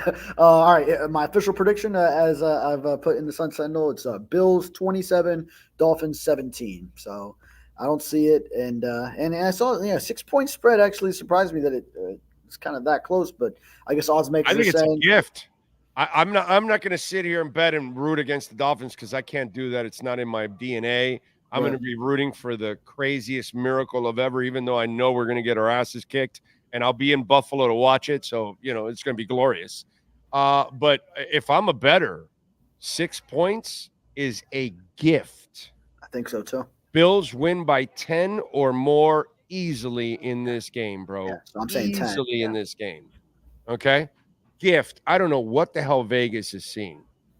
Seriously. I have no idea what Vegas is seeing there. Yeah. I don't get it. I guess some divisional game, but even then you saw Buffalo win by 3 touchdowns with the Dolphins at home. So in Buffalo, I mean, last time they played there last year, when the Dolphins were rolling off a 70-20 win, Dolphins lost by 4 touchdowns, 48-20 that following week in Buffalo. So it has been a house of horrors for the Dolphins. So, but maybe they think divisional teams keep it close with each other. The 2 teams know each other so well, and maybe that Tua's in his second game back. That provides more of a boost, and that Dolphins defenders should at least be familiar with the Bills. But still, it's just tough to. Now, all these things have been true for other times that they've matched up, and it's still is going so heavily in Buffalo's favor in this series. Well, if they win, I'm getting in a barrel and going off Niagara Falls, apparently. So that's the bright spot if they do. Oh, that's if they win. If okay. they win. If they post game against Arizona, you were telling me that's where you might be found if they lost. No, I was worried for your well-being. No, if they win, I die. So there you go. That's basically the entire thing. And by the way, speaking of a house of horror, that's homeowners and condo owners dealing with insurance companies. If you are dealing with that house of horrors, please call Welton Rayom. Jeff Welt, Daniel Rayom, 954-966-4646. Follow my man David Furones at David Furones _ and catch his exceptional work there at the South Florida Sun Sentinel. Safe travels, my brother. You be good up there. Yes, sir. Thank you. You too. You got it. There you go. The great David Furones. This has been another session of the Welton Rayom Miami Dolphins Report with David Furones. At Welton Rayom, they don't get paid unless you win. They handle complex personal injury claims caused by the fault of another in both state and federal courts. They handle auto, trucking, motorcycle slip and fall, and bicycle accidents. Call 954-966-4646. Welton Rayom can help. All right. There he is, Steve Calabro. Straight from Jersey. From Jersey? No. Listen, the Bitcoin thing, the hat is beautiful. It's appropriate timing. Bitcoin is... You know, when we were talking about it's added here, it was at 50. Now it's 70. So. No, you were talking about it way before 50 too. No, I've been talking about it when it was at 16. But that's not 50's an easy double. That's not my smiling face that I've been talking about since it was at 16. No. And the profits from 16 and 17 and 20 and 30 and 40 and all of that. Yeah, unbelievable. We're about to break next week. We will break all-time highs. We will go over 73.7. And if the right thing happens. And no. Take a little hit if the wrong thing happens. No. It won't take. It won't. No. What will happen is short-term Trump positive, long-term it won't make a difference. Absolutely, because both are going to print like fools. Yeah, but so it doesn't matter. It could be a buying opportunity if the wrong thing happens to our country. Well, it's a buying opportunity for all newbies. Yes. Everybody. I'm speaking of, you notice my shirt here. Oh, you voted? There you go. Voted early today. Today. Yes, voted early today. Okay. Well, that's a different kind of sticker. What kind? Where's Broward County? Oh, by the way. Oh, you're in Broward. Yeah, we're in Broward. Yeah, but it's even weirder than Broward. It looks like a youth fair sticker from far away. Well, I can tell you where I vote, and nothing against where I vote. I love the community that I vote in. I don't live in that community, but it's a unique community, to say the least. Okay. My polling place is in Fort Lauderdale, where I live. Underwater? No. It's only on election day. Oh, okay. Early voting is in the town next to me. Okay. Very nice town, very nice community, very nice bunch of people. It must be really screwed up. It is, but it's not screwed up. It's not screwed up. But you have to qualify it because we don't want to upset anybody. But you go there armed? Not armed. Not armed. It's very safe. It's very safe. It's very nice. People are friendly. It is Wilton Manors. Oh, okay. Wilton Manors. It is it is super friendly. Super friendly, especially the guys like us. They're super friendly. No. They're very nice community. But it's so weird. It's a little bit different. It's not bad. It's the best, actually. It's a very cool town. They got great restaurants, but very expensive. Expensive. Can I be honest? The community has driven. Can I be honest? When I get an Airbnb in LA, I get it in West Hollywood. Yeah, I get it in West Hollywood. You know why I get it in West Hollywood? It's nice and safe. Because the gay community is safe. It's clean. They do a great job. You go to the restaurants and they're top notch. Yes, and that's where I vote early. I don't know. Let me give you a tip. If you're going to get an Airbnb in LA, West Hollywood. I'm sorry, bro, but the gay community is the best. Well, they're friendly as hell, dude. They're nice. It's always great. And I always, when I go to LA, if I do get, because this time when we're going, we got a hotel. But if I have to get an Airbnb, and I go with my wife or I go with my friends, exactly, dude. Yeah, It's all good now. Never have to worry, I man. shouldn't say it now, but I was never have to worry. Quick voting, 5 minutes, Cool. 5-minute voting. It was kind of nice, and it was really you're in really the well shot done. there, True Fin fan. No, you're fine. You're fine. You're fine. You're good. We want to see you having a drink. Relax. So anyhow, voted early. Very quick process. Very cool. Very cool. And is that your 8th drink, by the way? I'm sorry. No, don't say that. At any rate, back to my Jersey roots, which the wise guy, the Jersey wise guy. I don't know. He's very strange. I think he made some typos on the Texas too. I was supposed to call him today. He picked Buffalo, right? He did not. He did not. He went. Well, he certainly didn't pick Miami. No, he didn't pick the game. Didn't even pick the game. Okay. I think he's away from me. Oh, by the way, before we go to by the way, what did he have last week? No, I he had forgot. 2 wins. Yeah, and two, the 2 loss 1, right? was the Dolphins. Yeah. And if the Dolphins didn't fall asleep after having a 2-score lead, then he would have had 3 for 3. But he was 2 for 3. Yeah. Okay. Now this week, I don't know he's. Oh yeah, let me pull it up. All right, so it's a little bit strange. Now he's. And I know you see. I'm telling you. Remember, I told you a few months ago. I know he's not the superstar. I know he's not great, but he Kirk wins. Cousins again. Yeah, he's going Falcons -2.5 over the Cowboys. Cowboys are in trouble. Cowboys are in trouble. I like that. Yeah.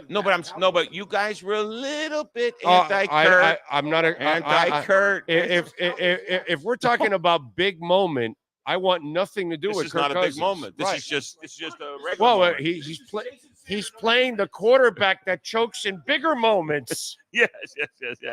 Yeah, this is the lesser choker in the smaller moment. Yes, he's the lesser choker in the smaller moment. Yes. So he's playing Falcons -2. Now this one, I tell you the truth, I have a little bit of a problem with the next one, but I understand it. And I think this is a bounce back game for the Ravens. He's got the Ravens -9.5 over Denver. Now, I will tell you, wait a minute. Where's that game at? That has to be in Baltimore.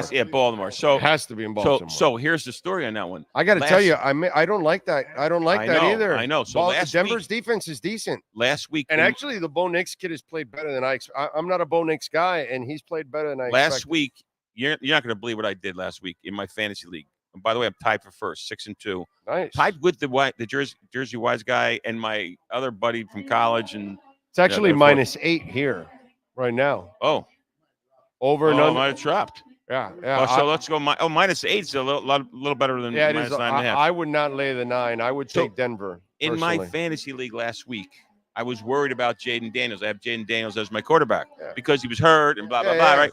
So the only quarterback that was available, I picked up Bo Nix. Right. Because he was playing Carolina. Yeah. You know, Sean could get 2 touchdowns against Carolina. I mean, it's pretty. No, but it gives the. You're very good. Hey, listen. You're very good. Hey, listen. I'm not a Bo Nix guy, and I gave him love for last week, even if it's Carolina. Yeah, but you know, he's still a young kid, bro. He's still a young got kid. a long way to go. Yeah. But so I'm a little worried his confidence might be up, and that might keep the game a little closer. But anyhow, Jersey Wise guy, Ravens over the Broncos, -8. Call it what it is now. I don't think the Ravens defense is great, by the way. So you can score in the Ravens defense. I think the Ravens are a little bit. They're hot and cold too. If they run on you, if they run on you, it's a long day. And if you control the run, you can control their offense. Here's the next one. I really do agree big time. This is to me, it's a gimme. Yeah, Buffalo over the Dolphins. No. -6. Commanders over the Giants. 3.5. The Giants are bad. It's -4 right now. This was -3. This was +3.5 for the Giants. Right? I have no problem with that. I will tell you, 4 or 3.5. They win by a touchdown. Maybe more. The Commanders. The Giants are really bad. They're super bad. The Giants are really bad. Yeah. This past week, it could have been way worse than it was. You know, there was. So that's his picks. Now he says something in another text. Now, keep in mind, he called me twice. He called me twice, and I didn't call him back. So now the Jersey guy is going to be mad at me. It's going to be a rough day. You know, if he gets 3 wins, he's going to say, why don't you call him? Blah, blah, blah. But he gave me a 4th game, and he calls it the dog of the week. Right? Detroit -3 at Green Bay. No. Remember, he's outside of Philly. So dog. Yeah, so it's the Eagles anti-Sirianni bet. Don't tell him. He might start yelling. I'm not supposed to tell you this. Jags plus 7.5. Jags plus 7.5 over the Eagles because the whole Philadelphia. You have to understand. See, I tell people like. I mean, it's just that I understand that it's toxic for Philadelphia, but we're talking about the Jags. I know, but they're listen. Here's the thing: there's something to be said about what's happening locally. Like a lot of times, guys will talk to me, and I say, the Miami people they're going crazy. Like right now. I was talking to somebody in New Jersey. They didn't realize that a lot of Miami sports people are going a little haywire about McDaniel. It's a little more heightened in Miami than it is in other parts of the country. That same concept is occurring in Philadelphia. Sirianni, the fans want to kill him, right. and they got this wild radio station there called WIP, and all they do is like the fans call up and say, "I'm going to kill him. I'm going to see him on the street. I'm going to strangle him." And it's like insane. And they did that with Andy Reid. After he gets into the Super Bowl, right? And so they're a little bit heightened. So I read you the text, dog of the week. So right away, that's a negative connotation. Anti-Sirianni bet.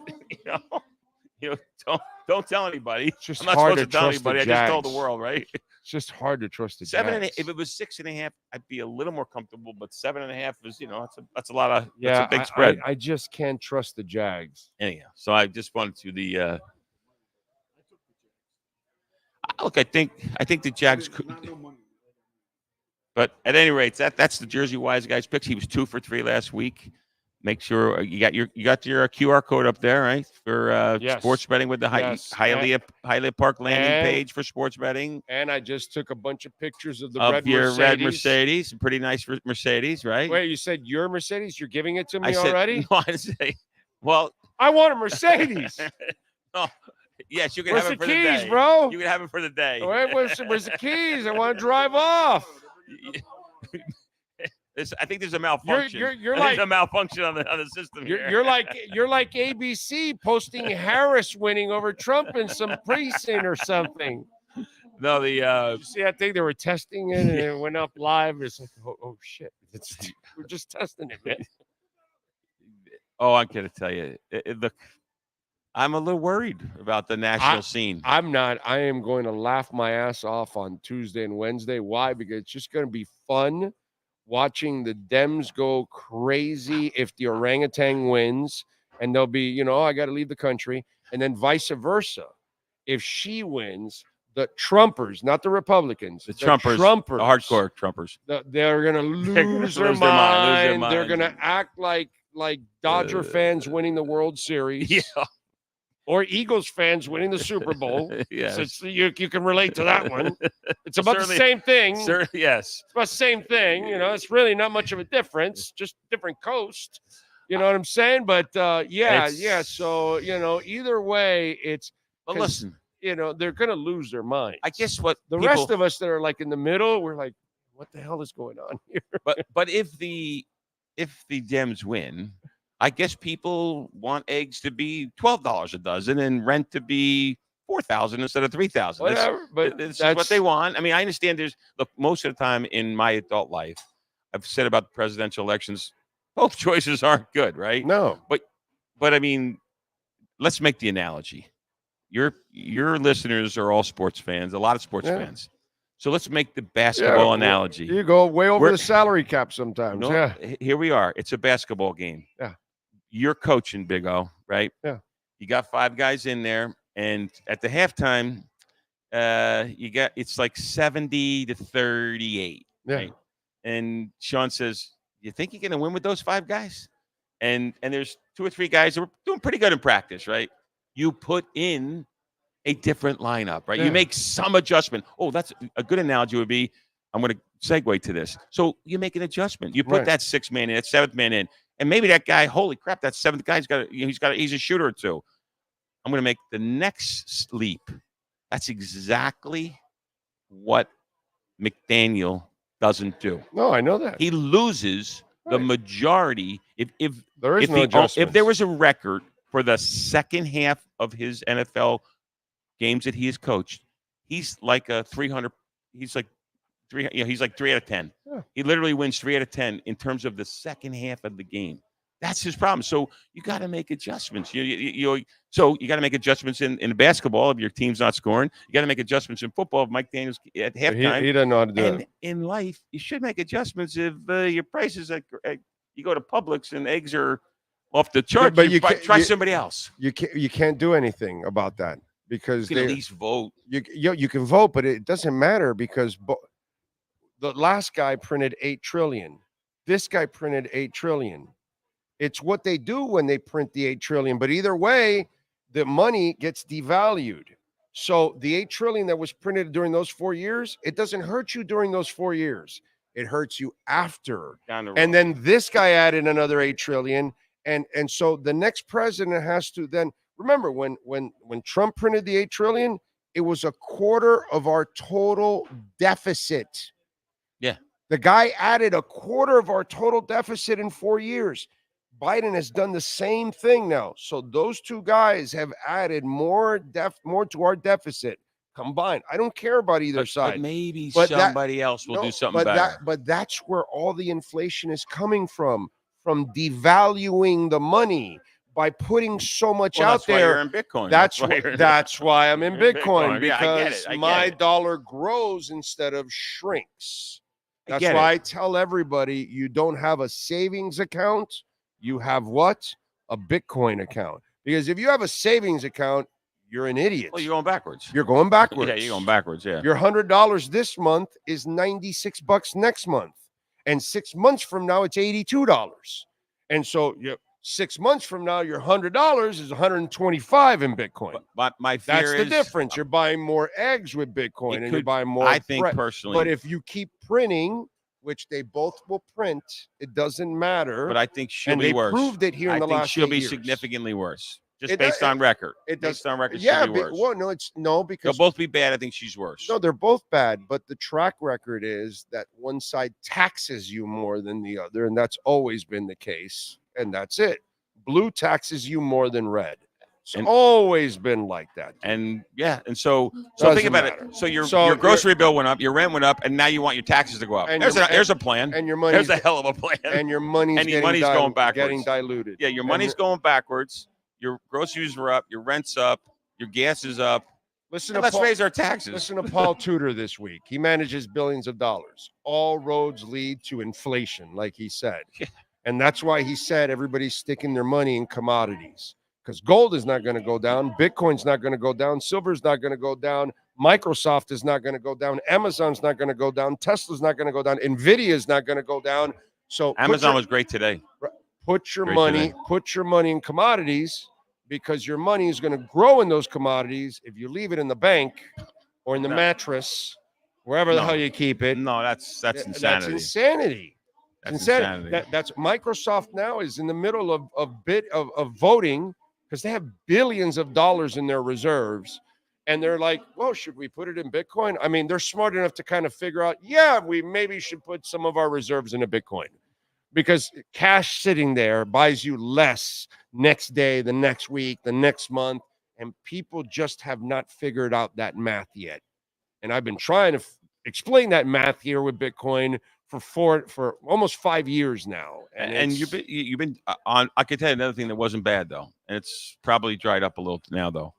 And I did it like 4 years ago, and I did it 4 years ago and 2 years ago. Real estate. Yeah, real estate's ridiculous. Another place where you got ridiculous, not condos. No, not condos in Miami, not condos in Florida. But real estate, yes. No condos right now. Don't get into condos, okay? Anybody that says, hey, I got a great deal in a condo, punch them right in the face. In Miami near the beach. Yeah, that person hates you if they're trying to sell you a condo. Don't worry, it's an older building. No. So, at any rate, so I just wanted to stop by, give you the jersey. Appreciate you. Let everybody know, vote early. And tomorrow you can start winning your Mercedes-Benz here. November 1. Showing up and playing some of the loose slots downstairs, because you'll walk away hopefully with some fat pockets. I'm going to give you something that just happened in the last half hour related to slot machines. It's not the most exciting, but it is amazing though. So the number one slot machine in the country and in our building is Dragon Link. It's on fire. It's on fire. I mean, the more we put in, the more people play them. Dragon Link. So I'm at. What's it got? Hot women on the. It's just the mathematics. Because the blackjack dealers over there downstairs. You like them? They talk to you too. They talk to you. They say very nice things to you. Yeah, very nice. So your eyes won't be looking at their eyes. It does distract you in your decisions to hold or you may not be looking at your cards either it. at the same time. But I'm just saying. It's a great distraction to lose money. At any rate, Dragon Link. But it is a great distraction, no less. It's about the mathematics of the game. It's not so much the theme. And I was out in Vegas, and I met the inventor of Dragon Link. And he's got 2 teams. They're from Australia. Good guys, right? And the game is on fire. Like literally, United States, worldwide, for the last 5 years, it just gets better and better and better and better. He developed a sequel. Oh, nice. Well, of course. I ordered it a half hour ago, 30 minutes ago. I ordered it. We're the first in Florida to order it. I think one or two else. The sales guy told us we were the first to order it, but believe me, some other people might order it too. Right. But although I had the pleasure for a half hour talking to this guy's name is Paul and his team. He's Australian. These guys, what happened was they used to work for the Aristocrat, right?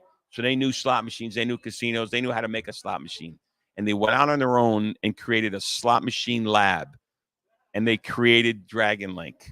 And it was this, well, they actually created Lightning Link first, which was like a B+ hit. Then Dragon Link was a AAA+. Made gazillion dollars. Literally, here's a guy that was making a nice salary, a 6-figure salary. And now he's making he got there in a private jet. Right. It took him 6 years for that game. 6 years later, he's not flying, coach on Air Qantas or whatever Qantas Air. He's flying his private jet from Australia, right? Because it's just a great game. And Phoenix Link. We just ordered Phoenix. And there's this thing. He told me this whole story about dragons and Phoenix and the math. He was able to get this Australian math model, and it's going to be better than Dragon Link. All right. Just ordered it. It's unfortunately 10 weeks away. Okay. Because it's, coming from halfway across the world. So you'll put it next to the other Dragon Link. Gonna put it right next to the Dragon Link. Okay. Phoenix Link right next to Dragon. It's actually a lease. We're going to lease one. Yeah, right after the new year. It's going to be one for it on the regular floor and one in the high limit area. Okay. And I'm telling you, I can tell you every once in a while, it's going to be a ridiculous hit. Right. Like off the charts. Right. Just ordered it 30 minutes ago. Yeah. And I got to wait 10 weeks to get it. No, I know. That place is packed downstairs all the time. People love playing the gaming machines. Well, because we give back. The return. There's a thing in slots called the return to player. I believe you got to have that as the worst return to player. I'm going to give your listeners is on a cruise ship. Right. It's everybody knows in the industry the return to player is set on the slot machines as bad as they can set them, as high as they can set. The worst return to player is what they set. And then there's other places. The other places that are bad are where the corporate finance guys get involved because they just say, well, just take a little more from the player. Take a little more. That's not the way it is here. We're smaller is better. Smaller is friendlier. Right. And we can do things that are and we're a locals place. So we don't want to like shellac the customers. We want to give them a fair return to player. Yeah. And a great environment too. No smoking. So no smoking is beautiful. Yeah, it's comfortable for everybody. So it's good. And they got the areas for you to smoke too. So and they got the smoking outside and have definitely. Actually, I'll tell you another thing. So Dragon Link it's not a no smoking facility. It's just no smoking inside, but they have places outside that you're allowed to smoke and enjoy. And so let's say you're a non-smoker and your friend's a smoker and you both like Dragon Link. So the way we've set it up is those are linked together. So there's 6 machines inside and about 3 or 4 outside. Oh, okay. So your smoker friend could be outside playing this for the same jackpot that you're playing inside being a non-smoker. Okay. We've got that all set up. I didn't know you can connect like that. That's pretty cool. Everything's connected with a network. Symbiotic connections here. Yeah, network connections. I like it. Symbiotic. I'll go with symbiotic. It sounds much cooler. Yeah, there you go. All right, man. You got it, baby. Go You're the Phoenix best. Link. You got it. Be here. Be in Florida first. All right, give us a quick break. Hour number 3 is next.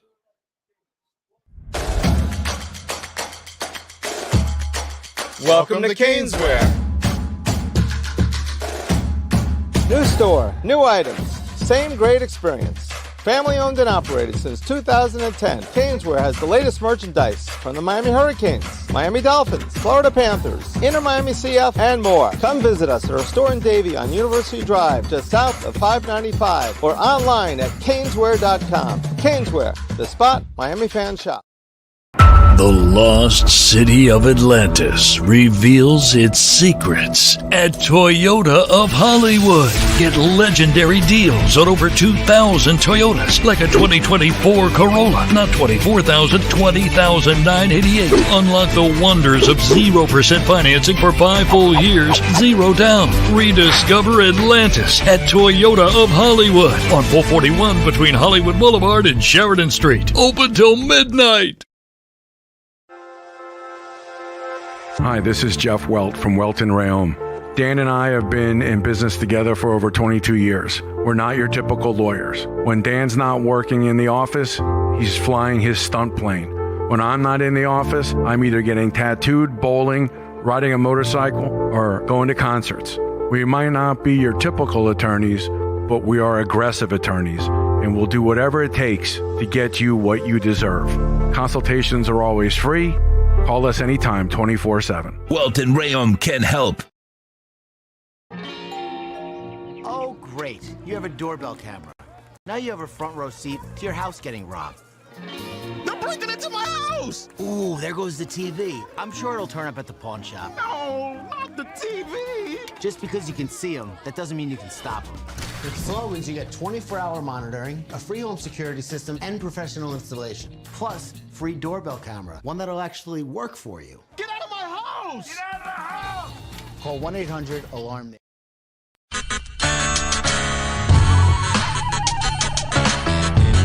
So here we are. I wanted to show you the backyard again because we had some trouble last time, but you know, cuttersedgepro.com does some amazing stuff, and there are the boys and the girl.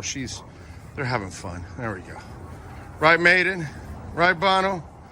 There we go. They're having fun. I'm having fun. Look at our Sylvester palm. It is beautiful. We got another one in the front yard like that.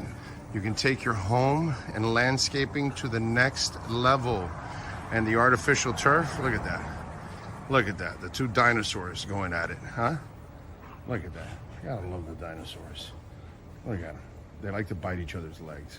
That's what they do. They play with each other and then they bite each other and they piss each other off. It's fun. One is Bono, which is the one farther away from you, and Maiden. She's the girl right here. She's a badass. That's for sure. So anyway, see the flowers are coming out. Very nice. cuttersedgepro.com, folks. This big tree there will start budding that I'm showing you there soon. It'll have all kinds of flowers. I'll post another video and I'll show it to you. This is a backyard where everybody gets to hang out. Over there in that corner there, I put the barbecue to cook. So that way it's the farthest away from the house, you know. If I light myself on fire or somebody else, we're out in the corner away from everybody. There you go. So you're getting some flowers coming out, which is a beautiful thing. And I swear by this artificial turf, it always looks phenomenal. I don't have to cut it. I don't have to water it. And so I'm saving a lot of money, hundreds and thousands in the long run, because I'm not watering or, of course, cutting the grass. And you know, here in South Florida, we cut the grass like every 10 to 14 days.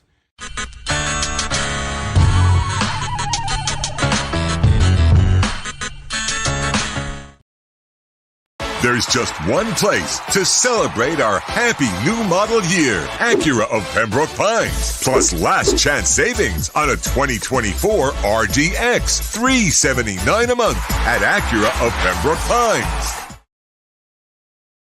When presenting an award to an employee, athlete, executive, or fantasy GM, make sure you call Orvieto's Awards and More. For 35 years, these custom award specialists have been providing plaques, trophies, custom framing, while providing state-of-the-art laser and computerized engraving, UV printing, and glass crystal etching. They do all their engraving and printing in-house for quality control. Call Charles at 305-949-8098 or visit them at orvietosawards.com. Orvieto's Awards and More, where recognition is rewarding. viewpoint statements or beliefs expressed on the following program by the host, guests, or callers are not necessarily the opinions of FantasyAccess.com, Media Group Inc. ownership, management, sponsors, or website. When it comes to South Florida sports teams, very few in the media have witnessed, lived, and covered it like the Big O. Let's start the program dedicated to your favorite South Florida teams with a passion that's unmatched. The Big O Radio Show is on. Here's the Big O. We're back, hour number 3 from beautiful Hialeah Park. And remember, you can download the QR code there, and you can get your $100 no-regret first bet. You can do that there at Hialeah Park. You got the NFL games. You got all kinds. No more baseball because the Yankees. What a choke job. That was classic right there. That was good. That was good. Let's get to our 3A Graphics sports calendar. Dodgers defeat those Yankees 7-6. Hell of a choke job as the Dodgers win the World Series 4-1. Freddie Freeman, obvious MVP. Knicks last night hand the Heat a 116-107 loss. Karl Anthony Towns with 44 points and 13 rebounds. The Miami Heat are off till Saturday in Washington at 9:30.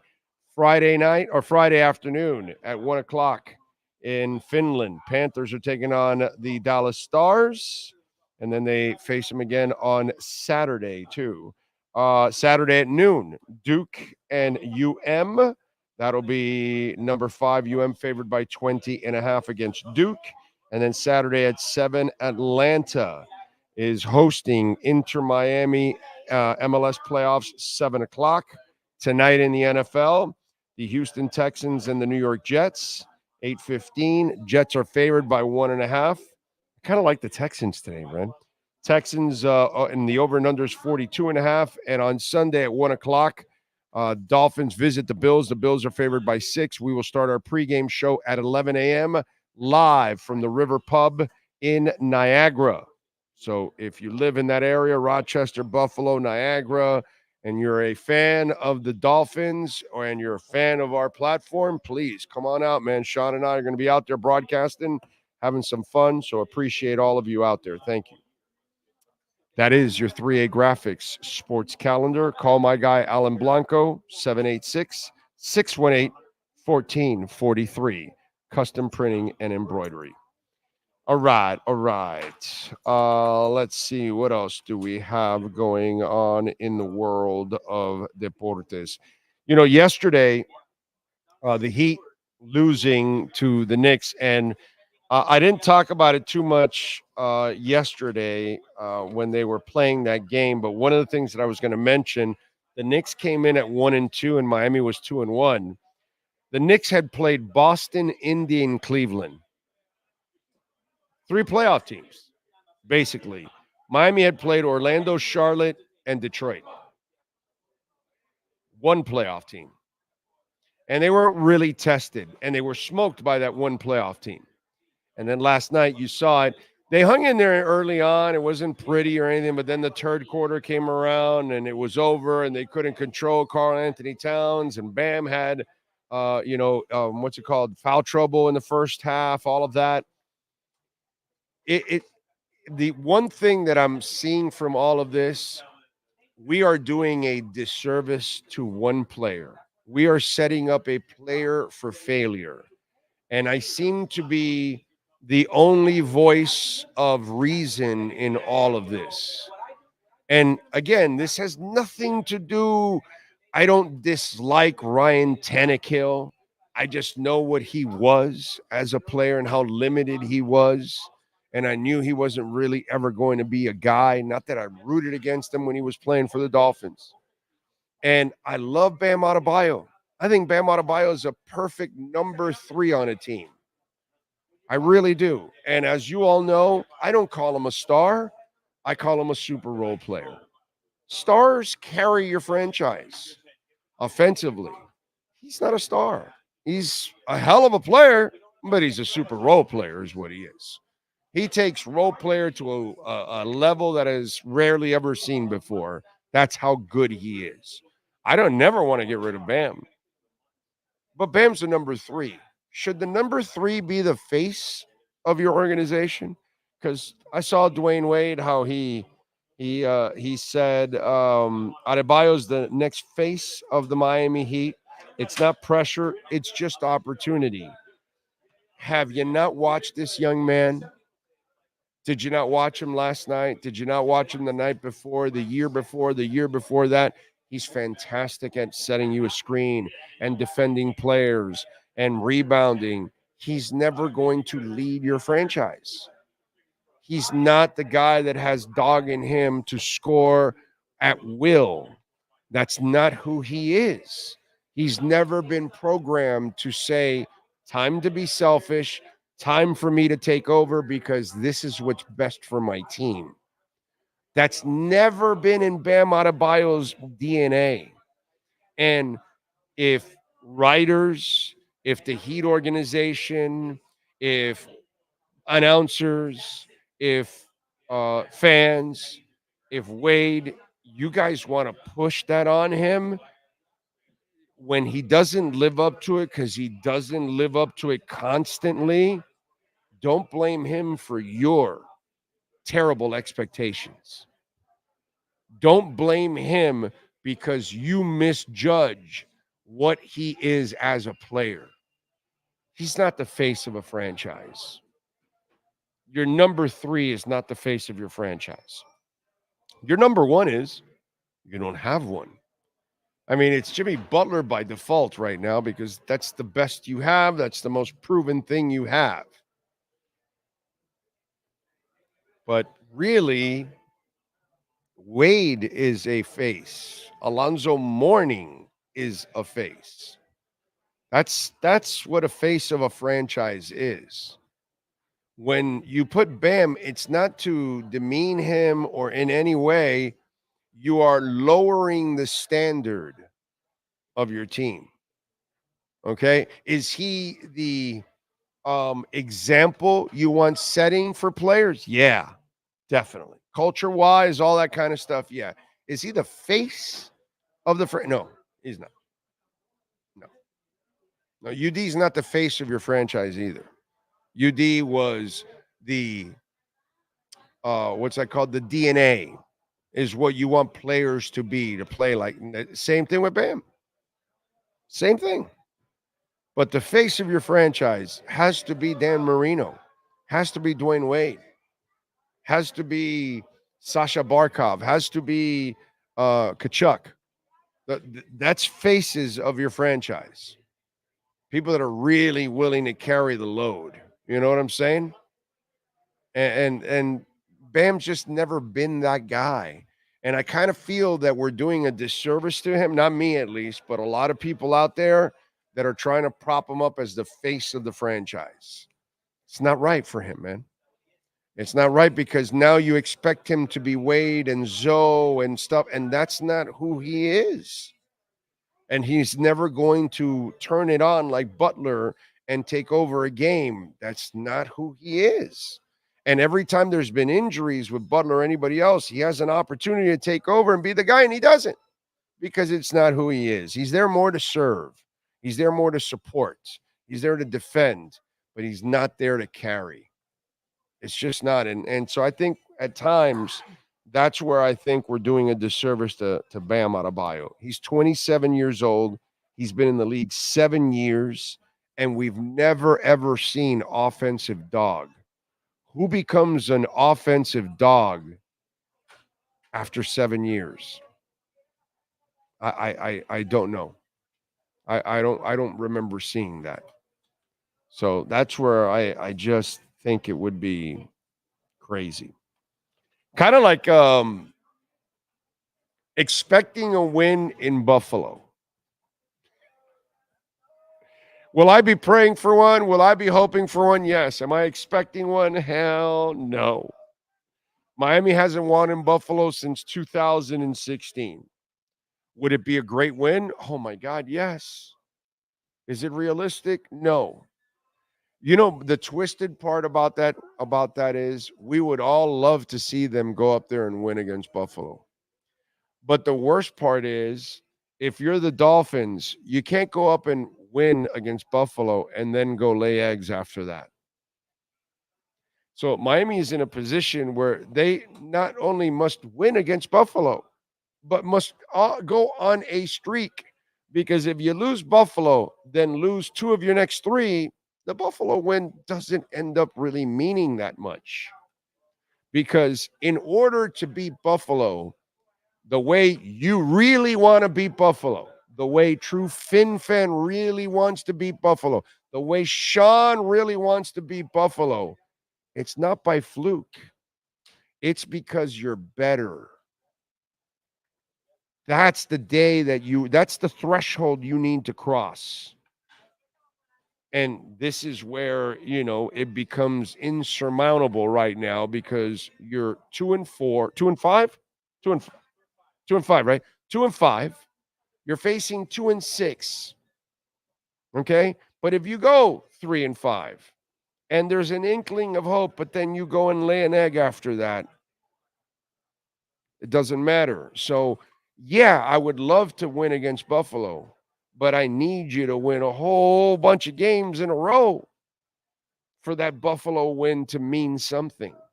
Because it's like winning that one game that you avoided the 1-win season. Yeah, okay, you avoided the 1-win season, but bro, what's the difference? It was suffering either way. You know what I'm saying? And so if you beat Buffalo and you go and lose the next 2 or 3 or 3 or 4 or whatever, the Buffalo win won't mean much. It'll be a happy moment for a second. And then after, we're back to our misery. Oh, we avoided 0-16. Now we're back to our misery. We're 1-15. Oh, we had the Miami Miracle. Oh, we're back to our misery. You know what I'm saying? And that's what we're kind of facing this week. It's really about big picture. Yeah, the little picture is, you want to win this week, but I want to beat Buffalo often. I talked about that in the beginning of the year. You want to get to being the team that beats Buffalo often, not every once in a while. That doesn't do shit for me, dude. It just doesn't. So I know it starts with 1 win, but let's not get ahead of ourselves. Can this team not just win on Sunday? Can they go on a roll under this specific coach? That's the question you have to ask yourself. And that's where I, unfortunately, say it's insurmountable. Okay?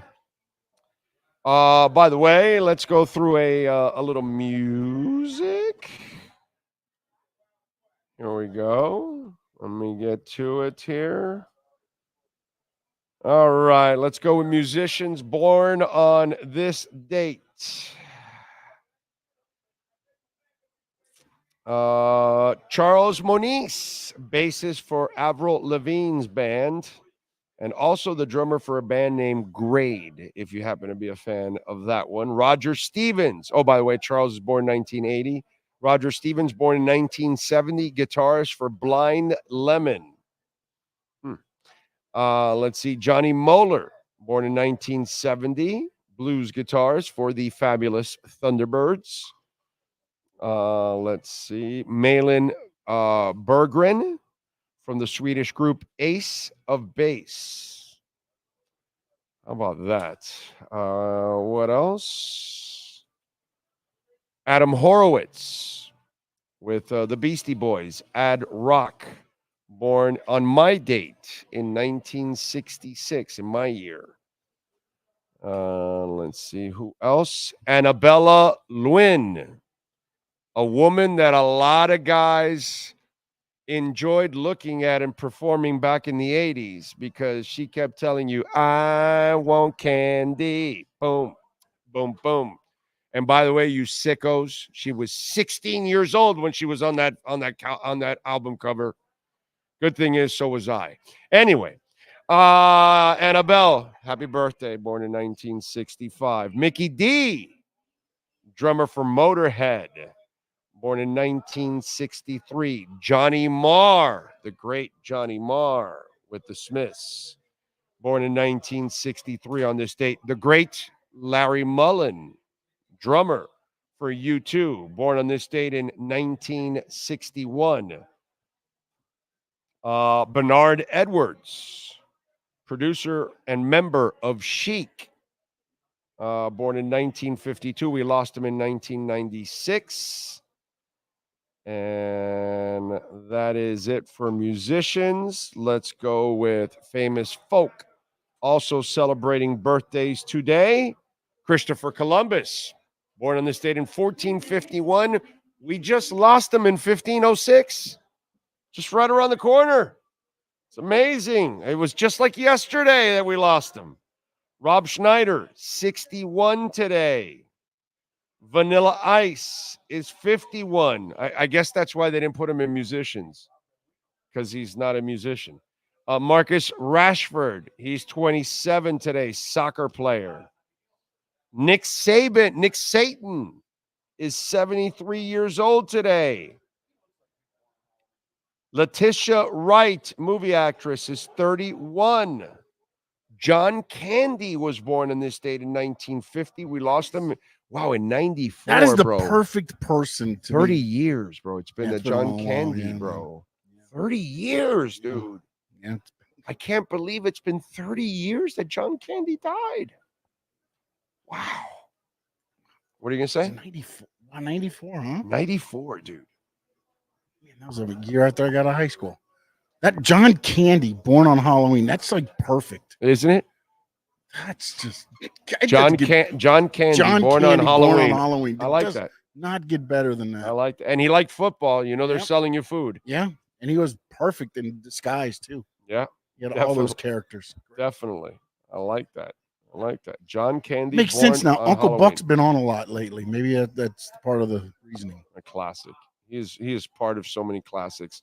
Michael Landon, by the way, born on this date in 36, lost him in 91. Dermot Mulroney, the movie actor, is 61 years old. And director Peter Jackson is 63 years old. And Ansu Fati, futbolista, he is 22 years old. That is famous folk celebrating birthdays. You got some wrestlers? We have a wrestler. That's it. That's October 31st. Not a good date to be born if you want to be a wrestler. Maybe somebody out there can fix it. Koji Kanemoto. He turns 58. There's no new wrestlers born October 31st. Happy Halloween to everybody. That's your birthday is October 31st, 2024. October 31st. That is my date of birth. I got to the party. No, I did the Smurf. Let's go with music history today on October 31st. 92, ABC aired a special called Halloween Jam at Universal Studios. It featured performances from AC/DC, Ozzy Osbourne, Slaughter, and the Black Crowes. In 96, Slash announced he was no longer in Guns N' Roses. He was quoted as saying that Axl Rose and he had only spoken to each other on 2 occasions since 94. In 93, the Red Hot Chili Peppers bassist Flea spent the night at the Viper Room with his friend actor River Phoenix while the rocker was performing with Johnny Depp inside.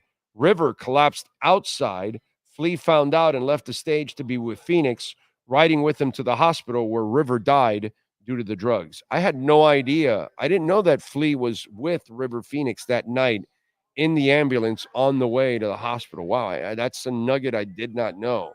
I did not know that they were that close. In 1970, Led Zeppelin started a 4-week run at the top of the album charts with Led Zeppelin Tree. In 1990, during a Seattle gig, Billy Idol dumped 600 dead fish in supporting band's Faith No More dressing room. They responded by walking on stage naked during his set. In 98, Kiss kicked off their Psycho Circus tour with their Halloween extravaganza in LA. And this is what happened today in music history. Speaking of Kiss, Ace Frehley has announced he will be on Saturday, February 22nd at the Casino in Davie. So if you want to go to Davie, the Davie Casino, where the Highlight was. That's the casino. Dania Beach Casino. What? Dave? Oh, I'm sorry. Dania Beach Casino. I'm sorry. Dania Beach. I'm sorry. The Struts, by the way, January 18th at Revolution Live. Ghost is on sale now. Kaseya Center, Sunday, July 13th. A little tip for you if you're going to the Ghost concert, it is a no cell phone concert. So you will be putting your phone in jail bag during the concert. Okay, you get to keep the bag with you, but you can't have access to the phone. So Ghost is not allowing anything being filmed. Kaseya Center on the 13th. For you Tampa folks, the Amalie Center on July 12th. But again, remember, no phone. So just in case, don't be surprised when you get there that you can't use your phone. Because Ghost puts on a hell of a show. I guess they want to keep it there. Justin Timberlake, Friday, November 8th at Amarant Bank, also in music news for you. Okay? There you go. Love it. Cash App or Venmo at Cash Big O Show. That is Cash Big O Show. Cash App or Venmo. And you can also make a Bitcoin or Ethereum donation. And you can make a PayPal donation, too, for those of you out of the country. Rise Taylor, thank you, sir, for the love on Venmo. Very nice of you. Says Jimmy Butler is a fraud. The third quarter collapse cannot keep happening. But on the plus side, I see enough from the performance to show that we are a top 6 team, maybe conference semis. And if that's our so-called bad period is still pretty solid. I don't know that yet. I'm not convinced of that yet. I got to see more from the young guys because I don't believe Jimmy Butler is going to last the whole season. So we're going to need other people to step up to be that rise. That's the only thing that I would disagree with you on that one, my friend. That's the one that I would just say, nah, I'm not with you on that one. I'm not with you on that one. I need to see more before I think they're a top 4 seed. Maybe 6 through 8 right now. I can give you that. But I need to see how everything else is going to work out. They haven't played well. They haven't looked good. And this new style does not fit Jimmy. And I read right into it. I told you when I saw it the other night, and I brought on Ira yesterday or the day before, and I ran it through Ira. He said exactly that's what's going on. They're moving on and playing the style that requires the NBA, even if it doesn't fit Jimmy. And so Jimmy will have to adjust. I don't know how this clash is going to work out as the season goes on. So we'll see. I need to see more. I've only seen a couple of games. I may be completely wrong. They might be really, really good. We'll see. Maybe some. You know what would be the ultimate saving grace for the Miami Heat? Here's the ultimate saving grace. One of these kids turns into a star. Because they can't go find one now, right? Right, True FinFan? They can't find one. They can't draft one because they draft too late, right? And they don't have a lot of picks anyways. They don't have enough picks to trade for one. Because every time a star comes up, all the blind ass, I mean, I've never seen a more ignorant fan base than the Miami Heat fan base. You think you're going to get every single star that comes out, and you get none of them, by the way. You get none. It's just that it used to happen years ago, so you think it's happened, but habitually it doesn't happen anymore. So you don't have any way. So this is why, whether it's Jovic or whoever, Jaquez or Pallel Larson or somebody, they need to hit on one of these kids that becomes an all-star at least. At least an all-star. It's hard to expect them to become a Dwayne Wade. But you need one of these kids to really become a guy. And if that doesn't happen, then it's going to be tough sledding, and it's going to be a lot harder on Eric Spoelstra. No, it doesn't. Of course not. It doesn't look like it right now. Of course not. If anybody has kind of the skill set, it would be Jovic. Because he's so freakish with his length and his athleticism. So if he can fine-tune it, but he's so green and young still that it could get better. You never know. But Jovic would be the guy that I would say, And in this style, Jaquez is going to be more of a complementary player than he is a lead guy. If you play a half-court style, then he can be more of a closer to it, not yet a lead guy, but a closer to it. But in this style, Jovic can really star. But will it happen? I have no idea. But the God-given ability is there. So it's just, okay, let's see what you can do with it from here on out. Can you polish it into an absolute diamond? And we'll find out. All right, folks, we thank Steve Calabro, the Brunetti family, as always, for making it nice and easy. This man here is the best in the business. Love working with him every single day. And we look forward to hitting the road and going to Buffalo this week, LA next week. Cannot wait. Looking forward to all of that. We will see you all tomorrow morning. We're in studio tomorrow, right? In studio tomorrow morning at 10 a.m. Later on this evening, we will have a Crypto Bro show. So be looking for that. Watch it, like it, support it. We appreciate it. We'll see you tomorrow. Same time, same place, same bat channel.